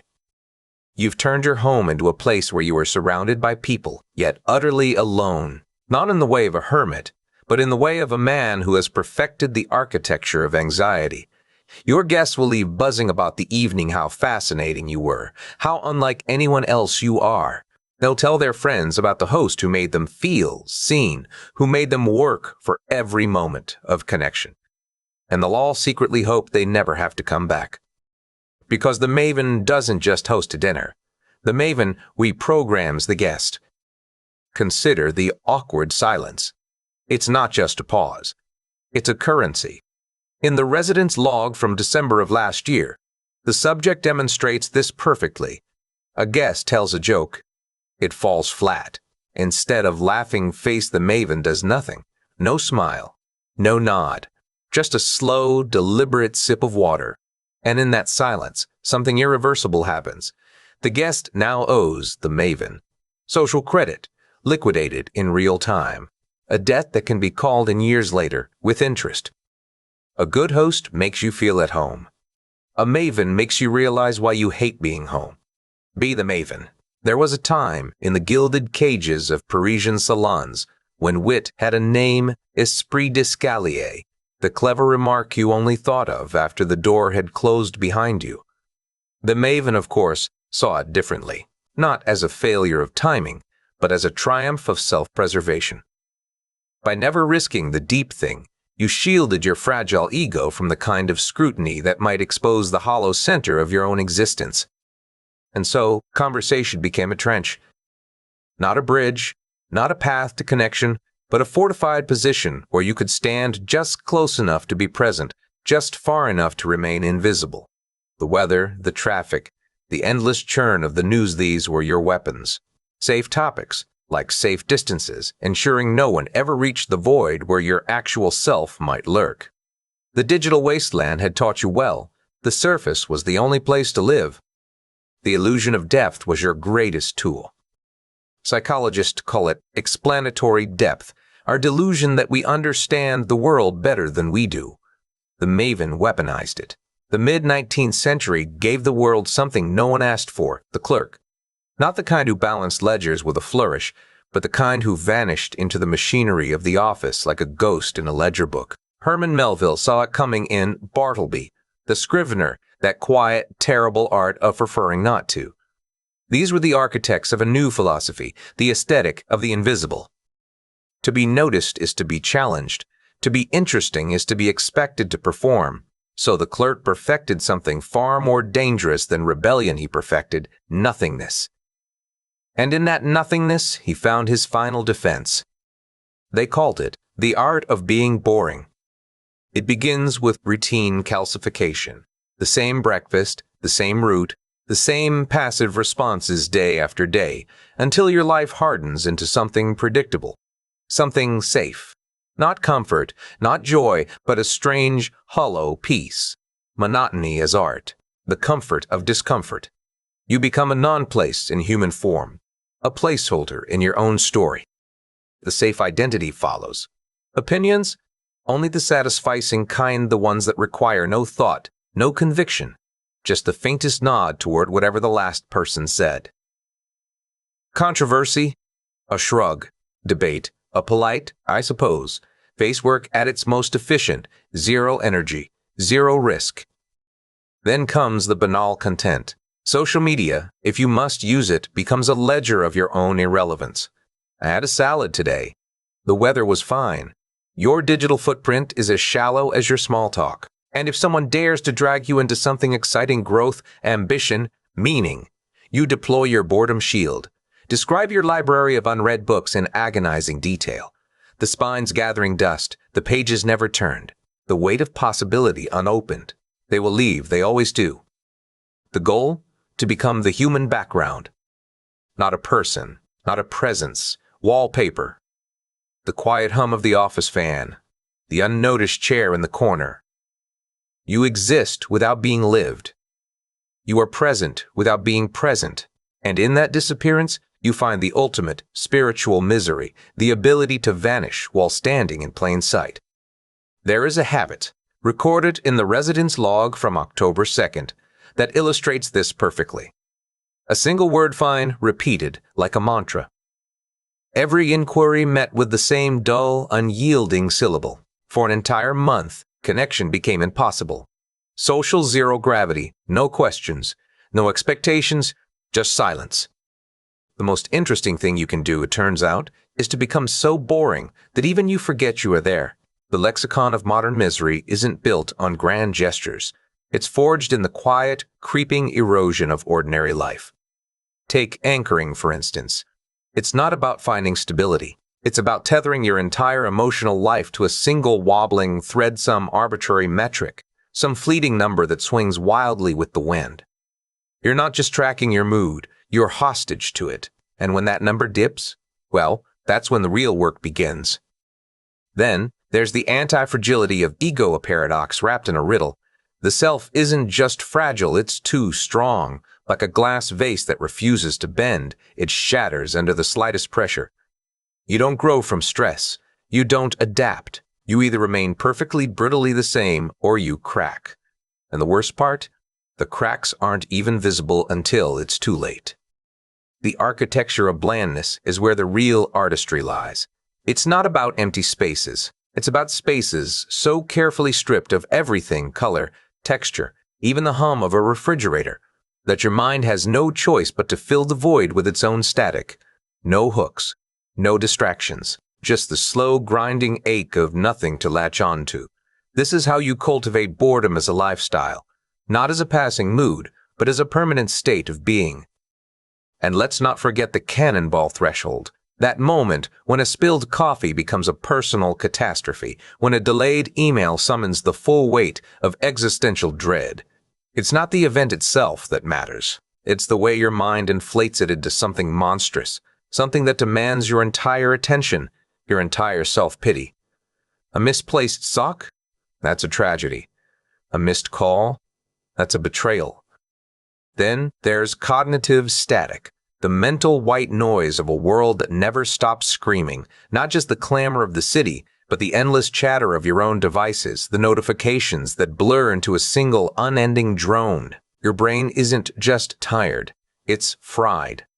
And in that fried state, clarity becomes a myth.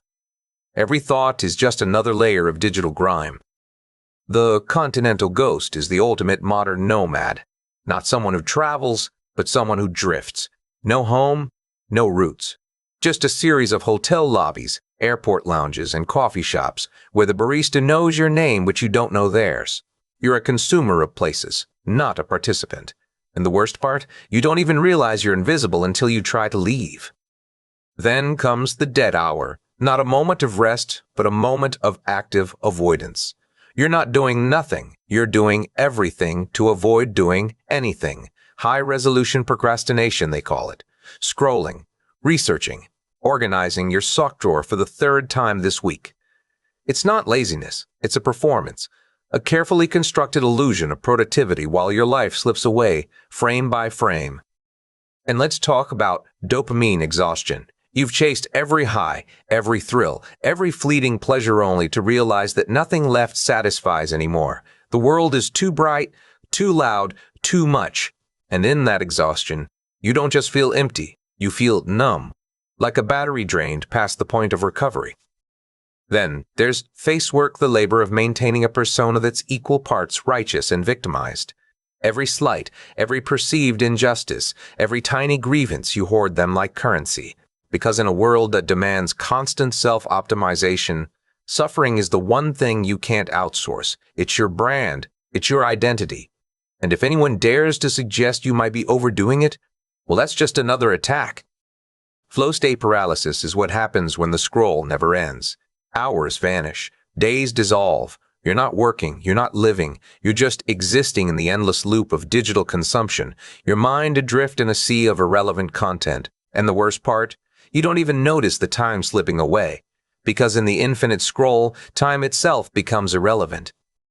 The iatrogenics of the self is the great irony of modern life. You set out to improve yourself, to build a better version of who you are, only to realize that the tools you've chosen are the very things destroying you. Self-help books, motivational gurus, endless apps promising transformation. And what do you get in return? A self that's more fractured, more exhausted, more broken than the day you started. Maximizer's exhaustion is the curse of the perfectionist in a world of infinite options. You can't choose just one. You must have the best, the absolute best. And when you finally pick, when you commit, regret washes over you like a tidal wave. Because in a world where nothing is ever quite enough, the only real failure is the choice itself. The non-place lifestyle is the art of never belonging. No address, no community, just a series of transient spaces where you're both seen and unseen. A hotel room, a co-working hub, the back seat of a rideshare. You're always moving, always passing through but never staying. And the worst part? You don't even miss the thing you've never had. Then there's the reverse halo effect, the way neglect becomes a character flaw. You stop showering. You let your hair grow wild. You forget to reply to texts. And suddenly, people don't just see a messy person. They see a messy soul, a failure, a lost cause. And the worst part? They're not wrong. The sunk cost of personality is the prison of your own habits. You spent years crafting this version of yourself, flaws, quirks, even your vices, and now you can't let go because to change would be to admit you've wasted time, wasted effort, wasted you. And so you stay, trapped in the identity you built, even as it crumbles around you. Vapid goals, vague, amorphous, perpetual, impractical, distant. They're the perfect procrastination tool. You'll get around to it someday. You'll start your business. You'll write that book. You'll finally learn an instrument. And in the meantime, you'll keep scrolling, keep avoiding, keep refoiding, keep pretending that the goal isn't just a dream, it's an excuse. And finally, the Zeigarnik loop, the mental burden of 50 half-finished tasks, each one a tiny weight dragging you down. You can't let go. You can't quit. Because to do so would be to admit failure. And in a world that demands constant motion, stillness is the ultimate sin. This is the Glossary of Gaps, the spaces between what you think you want and what you actually get. The chasms between effort and reward, between intention and outcome. And the most tragic part? You don't even realize you're falling until you hit the bottom. Let me tell you about the reverse dictionary of grief, because if there's one thing the Maven understands, it's how to name the slow, creeping rot of modern existence. Take Avulich Drift, for instance. You know that moment when you've been scrolling for hours and suddenly your willpower isn't just gone, it's been replaced by something heavier, a kind of weightless sinking. The algorithm knows you better than you know yourself, and soon, your For You feed isn't just a reflection, it's a mirror, and you're not just bored. Your algorithmic ennui, staring back at a version of yourself that's been curated into oblivion. And then there's anchored identity, the kind of person who hasn't just survived a past failure, but has built an entire personality around it. 5 years ago, you failed at something, and now that's your brand, your baseline. The sunk cost of personality, where the past isn't just a memory, it's a life sentence. But the Maven doesn't just name the despair. They catalog the ways we numb ourselves. Anesthetic of neglect, shaving less, skipping showers, letting your body become a kind of armor against the world's expectations. Or blue light vigil, where you stay awake in the dark, bathed only in the cold glow of a phone screen, tricking your body into believing it's still daytime. And let's not forget the baseline of friction, that low hum of irritation that never quite goes away. The texture of discomfort woven into the fabric of your life. Because if everything were smooth, you'd notice the cracks. You'd notice the broken window theory, internal, where one unwashed dish becomes permission to let the whole house fall apart. There's a cannonball threshold for each of us, the exact amount of stress it takes to send us under. And once you cross it, well, that's when you enter Chronos Chaos, where your body no longer follows a clock, where sleep is optional and time itself has become a joke. But the real art, the Maven's specialty, it's turning everything into a kind of performance. Cognitive static, the mental white noise of 50 open tabs, 100 half-finished projects, all clamoring for your attention. Kosh calcification, the way your body and mind harden after 3 days of sedentary mastery, where movement isn't just difficult, it's impossible. And then there are the dead hours, those stretches of time that are busy but utterly meaningless. The Maven's primary unit of measure. Because what's a day, really, if it's just a series of these? Decision fatigue isn't just tiredness. It's the exhaustion of believing there's a perfect choice, whether it's a light bulb or a life path, and knowing you'll never find it. And digital, nomadic nihilism. That's the cold realization that your office is now a cubicle in the sky, and it's still the same size. But the worst? Dopamine exhaustion. When even the brightest, loudest, most addictive stimuli leave you cold, flat, gray. And of course, there's ego iatrogenics, the self-help industry's greatest trick, convincing you that the problem is you, when really, the problem is the system. The esprit d'escalier, strategic, where wit becomes an excuse to never speak at all. The eternal biological noon, where your body is locked in a state of artificial daylight, never quite resting, never quite awake. And then there's the existential reframe, turning a simple task into a philosophical absurdity because doing it would mean admitting you're just human, just capable of ordinary things. But the Maven doesn't just describe, they prescribe. Face work, aggressive, the effort of making sure everyone knows exactly how much they've wronged you. Family system entropy, the slow decay of communication in a household, where words become weapons and silence becomes the only safe language. Financial folly, buying things you don't need with money you don't have to impress people you don't like. A game the Maven has played and lost many times. And finally, the fragility of comfort, where the smallest irritation becomes unbearable because the rest of life has been padded too soft. A pebble in your shoe, and suddenly you're drowning. Because the reverse dictionary isn't just about grief, it's about the language of surrender. And the Maven? They're just getting started. The lexicon of modern stagnation is a vast and carefully curated menagerie each term, a tiny polished stone in the mosaic of self-sabotage. Take hair-shirt aesthetic, for instance. It's not just about wearing wool so rough it feels like sandpaper against the skin. No, it's the deliberate cultivation of discomfort, a baseline hum of tactile static, as if the body itself were a faulty radio tuned to static. Why? Because suffering, when controlled, becomes a kind of invisible armor. It keeps the world at arm's length, ensures no one gets too close, and most importantly, it makes the absence of joy feel like a deliberate choice rather than a failure. And then there's Habsburg identity, that glorious delusion where one's self-worth is stitched together from the tattered banners of ancestors long dead. Not the real ones, mind you, the ones we invent. The poet uncle who never existed. The revolutionary great-grandmother who was really just a very opinionated aunt. The tragic lineage that explains why we too must carry this weight. It's the opposite of humility. It's the art of turning dust into a crown.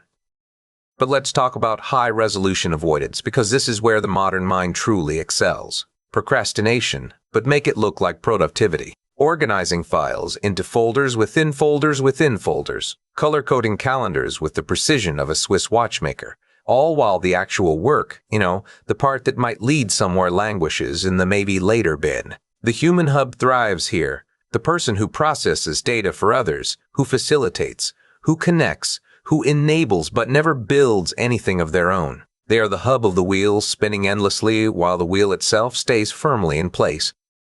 Now, consider the illusion of depth. We've all done it. We read the first chapter of a book, skim the Wikipedia page on the subject, watch a YouTube video about it, and suddenly we feel like we understand. The name of the problem is now ours. We've checked the box. But solving? That would require doing. And doing is messy, uncertain, and worst of all, it might actually change something.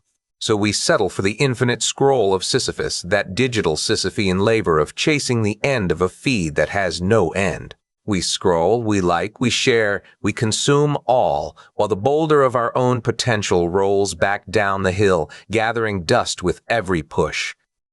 And what of intermittent reinforcement, internal est?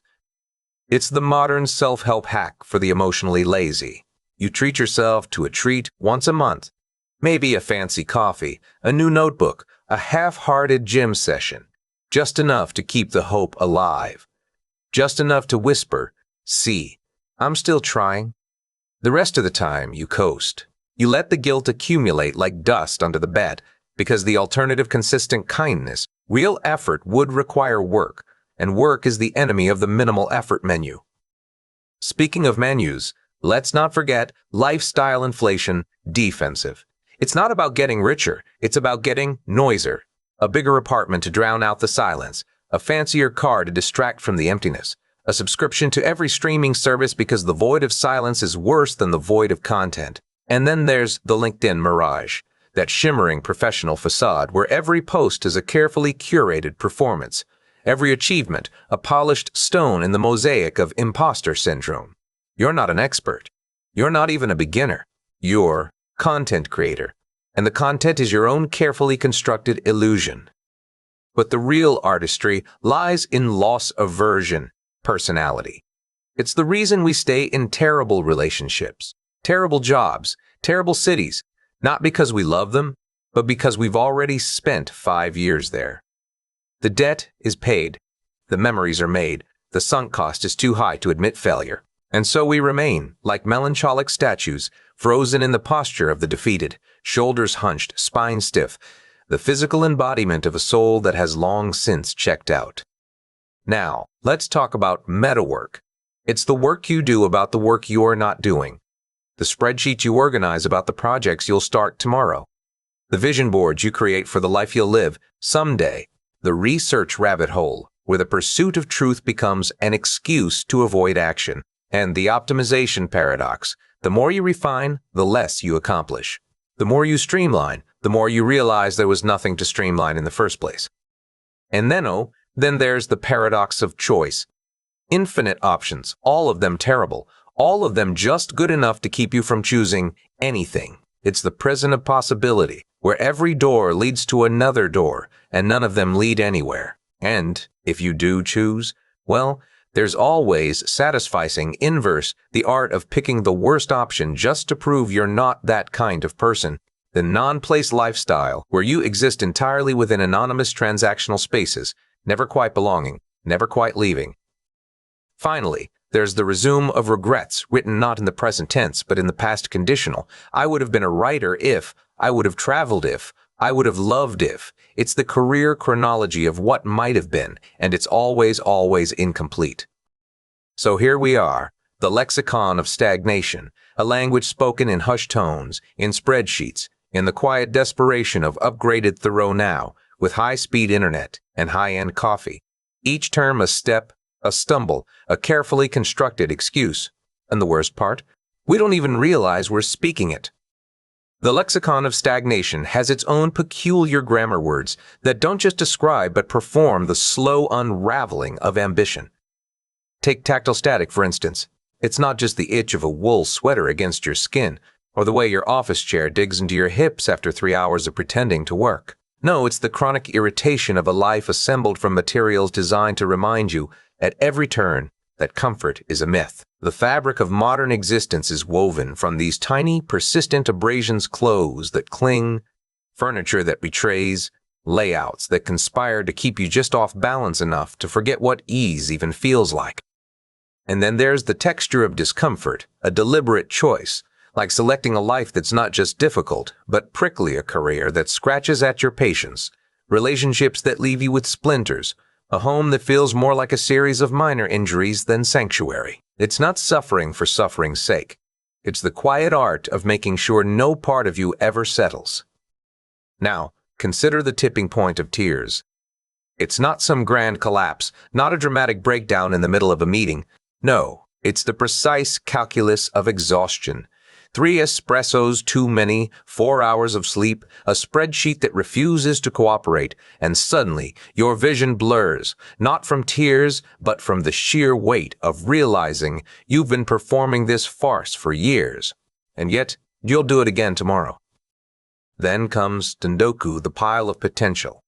You've heard of it, of course. The books stacked against the wall, the courses half finished, the dreams you'll get to someday. It's not laziness. It's the slow, deliberate construction of a life where the only thing you're certain of is that you're not living it. And the worst part? You know it. You've always known it. But the pile grows anyway. The unergonomic soul is what happens when you train yourself to be uncomfortable in every position physically, emotionally, existentially. You sit wrong. You stand wrong. You even think wrong. And the worst part is, you don't notice anymore. It's not a flaw. It's a feature. You've been conditioned to believe that discomfort is the only thing keeping you honest. And what of the urgent nothing? That task that feels like the end of the world if you don't do it now only to dissolve into irrelevance by lunchtime. It's the email that demands immediate attention, the crisis that wasn't a crisis at all, the meeting that could have been a text. The modern workplace runs on these phantom urgencies, and we've all learned to mistake motion for progress. Then there are the vapid goals, vague, amorphous, perpetual, impractical, distant. They're the things you tell yourself you'll achieve someday. Someday you'll write that book. Someday you'll learn an instrument. Someday you'll finally organize your inbox. The beauty of them is that they never demand anything of you today. They're the perfect alibi for a life in suspended animation. And let's not forget, visual noise, the clutter that doesn't just fill your space, but your mind. The tabs left open, the notifications that never stop, the endless scroll of content designed to keep you from ever pausing. Your brain isn't processing, it's drowning, and the worst part? You don't even realize you're underwater. There's a strange addiction to volatility, too. The market's crashing, the news cycle spinning, the drama unfolding in real time, because without it, what's left? A quiet life? A predictable one? No.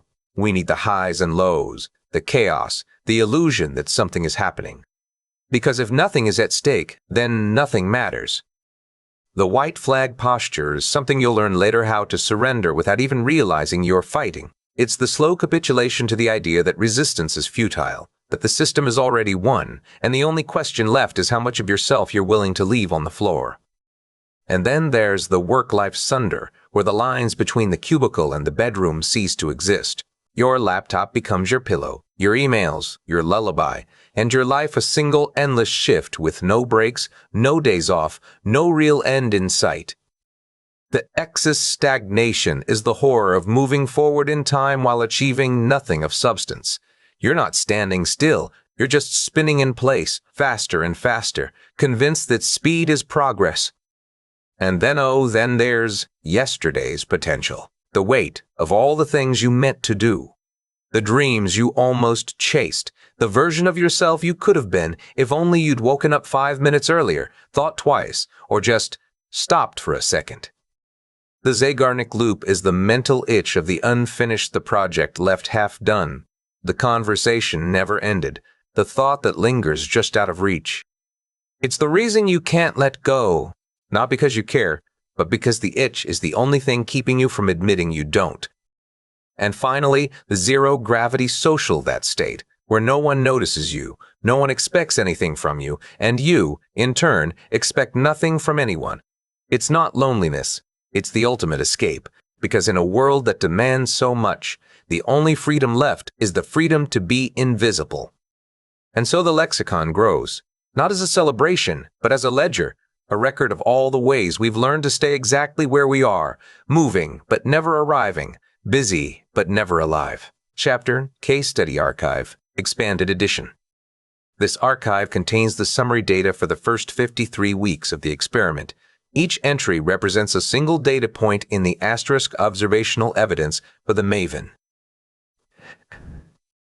Phase 1, the Foundation, Weeks 1-13. Ask Week 1, the Desert Strategy. The subject began by reducing water intake and increasing caffeine. Result, elevated heart rate and decreased sleep quality. Theoretical validation, the kitchen. Asterisk, Week 2, Sleep Inertia Engineering. Usage of multiple alarms set for 9-minute intervals. The subject reported a state of groggy despair until 2 p.m. daily. Week 3, The Aesthetic of Neglect. Initial withdrawal from grooming rituals. The subject reported a 15% increase in social distancing from colleagues. Week 4, Nutritional Nihilism. Exclusive consumption of processed foods. Reported mood, heavy and gray. Week 5, The Sedentary Mastery. A 72-hour period of zero physical movement. The subject reported a couche calcification effect. Week 6, The Soundscape of Agitation. Exposure to constant low-level white noise. Increased cortisol noted. Week 7, The Architecture of Anxiety. Workspace orientation shift. Decreased prospect resulted in chronic scanning behavior. Week 8, The Anesthetic of Hygiene. Skipped 3 consecutive showers. The subject's own scent served as a shield. Week 9, Chronotypes of Chaos. Total abandonment of sleep schedule. Biological noon reached at 11 p.m. Week 10, The Texture of Discomfort. Replacement of office chair with a wooden stool. Tactile static maximize. Week 11, Artificial light exposure. 100% LED lighting. No exposure to the sun for 7 days. Week 12, The Desert Strategy. Refined. Intentional dehydration during a high-stakes meeting. Peak end crying achieved. Week 13, Phase 1 Audit. The foundation is set. The body is effectively dismantled. Phase 2, The Ingredients, Weeks 14-26. Week 14, The Mechanics of Imbalance. The subject began misinterpreting neutral emails as slights.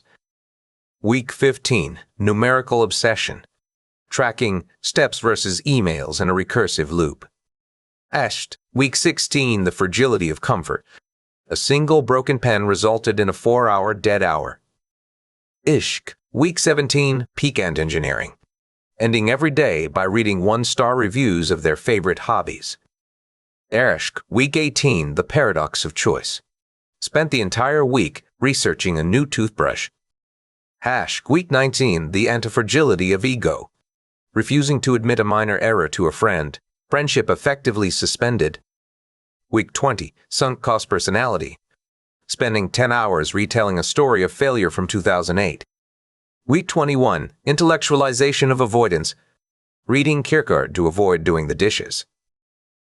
Week 22, Negative Filtering. Found the flaw in every positive interaction this week. Week 23, Vapid Goals. Setting a goal to become a better person eventually. Week 24, The Iatrogenics of the Self.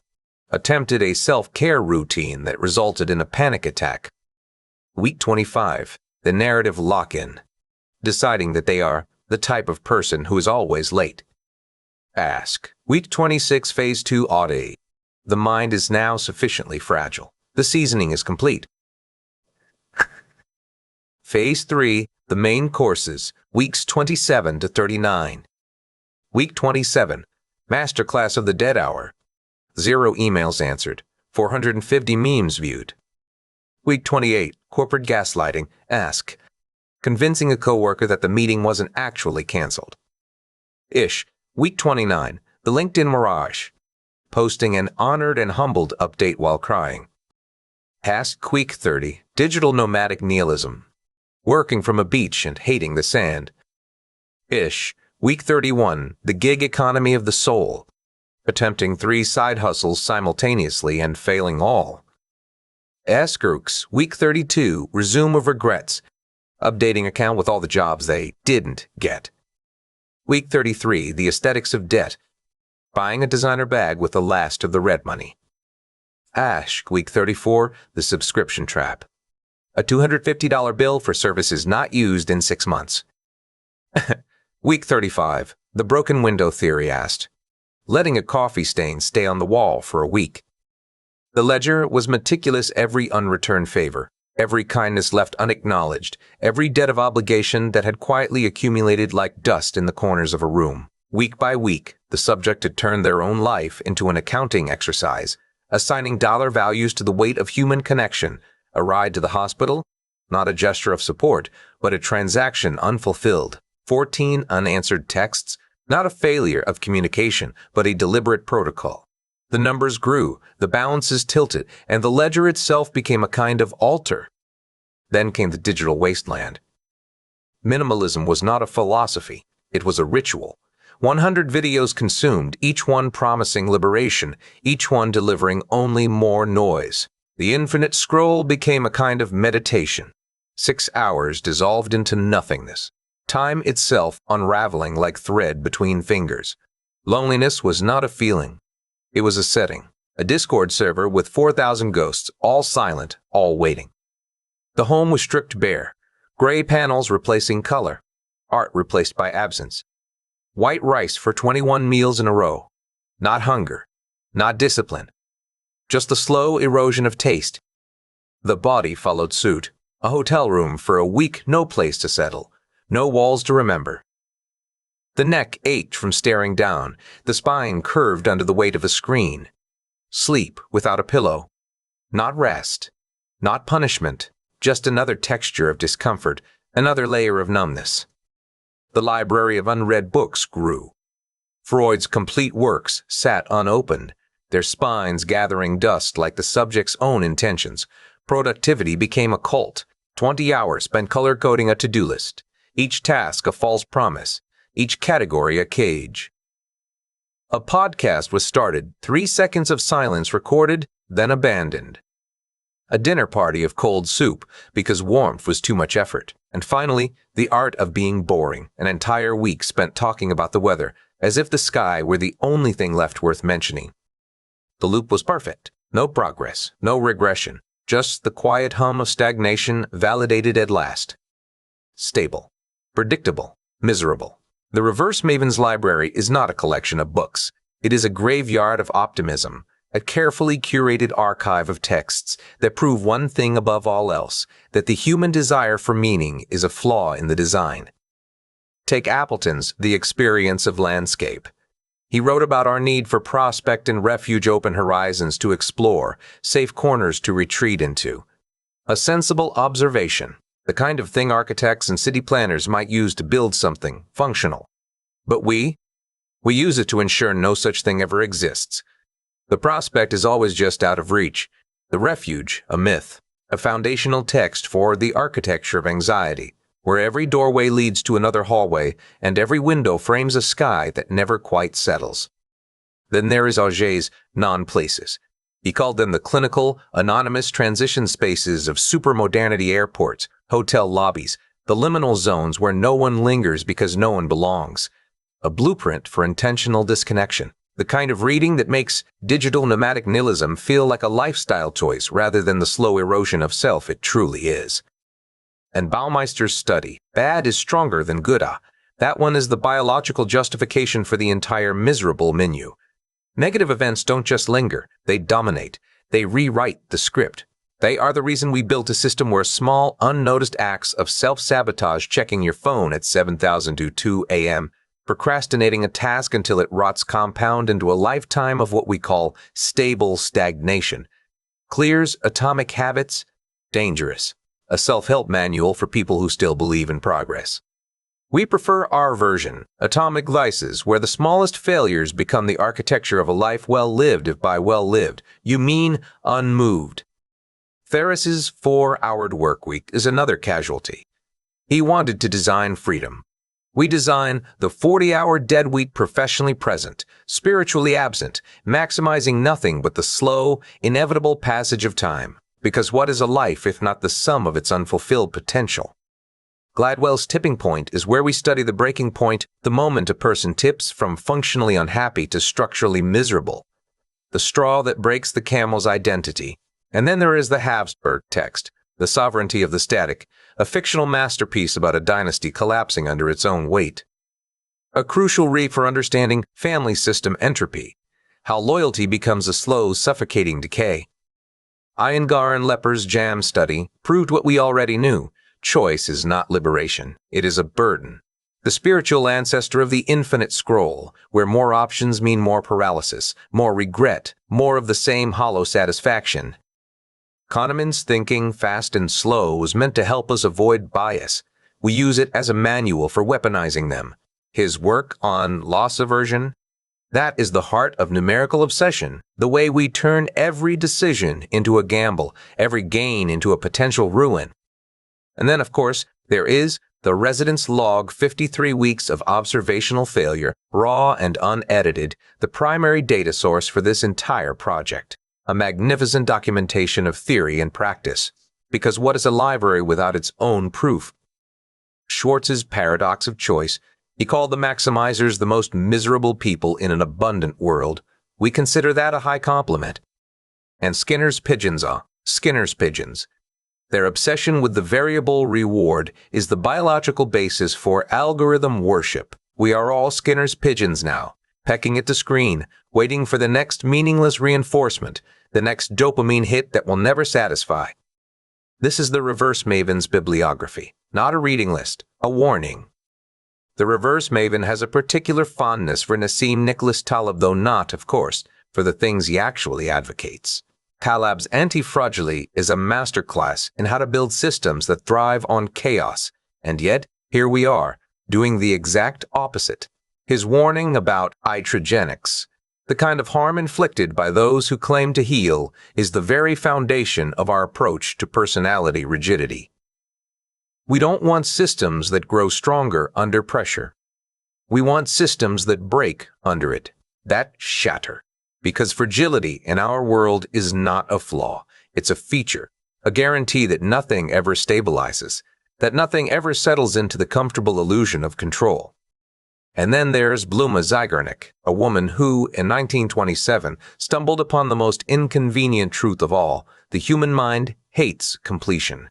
She called it the Zygarnik effect, the way unfinished tasks linger like a mental itch, gnawing at the edges of your thoughts until you either scratch it or go mad trying. We've weaponized this. Every project left dangling, every goal just out of reach, every system designed to ensure your mind is never, ever at rest. Because a restless mind is a mind that cannot rationalize, that cannot justify, that cannot escape the grinding, endless labor of its own dissatisfaction. This is the gig economy of the soul, after all. Not the kind where you hustle for scraps of validation, the kind where you hustle just to keep from drowning in the weight of it all. And the Maven? We're just the ones holding the life preserver while making sure the current pulls you under anyway. Conclusion. And so we reach the end of our journey through the architecture of despair. You have now completed Miserable: How to Fail at Life, a comprehensive guide to optimizing your existence for maximum suffering. If you've made it this far, congratulations. You are now fully equipped to sabotage your own happiness with precision and consistency. Remember, true mastery is not the absence of failure, but the deliberate curation of it. A final note from the Reverse Maven. This book is, of course, satire. If any of these techniques actually resonated with you, if you found yourself nodding along and thinking, yes, this is exactly what I do, then perhaps it's time to put down the audiobook and pick up the phone. Call a friend, talk to a therapist, go outside and look at a tree. The self-help industrial complex is absurd, but genuine human connection, professional mental health support, and basic self-care are not. You deserve better than the recipes in this book. This has been Miserable: How to Fail at Life, written and narrated by the Reverse Maven. Production credits: audiobook generated using Chatterbox Turbo TTS, with text pre-processing by Alama Ministral. Copyright 2025. All rights reserved. Thank you for listening. Now go forth and be slightly less miserable. End of audiobook.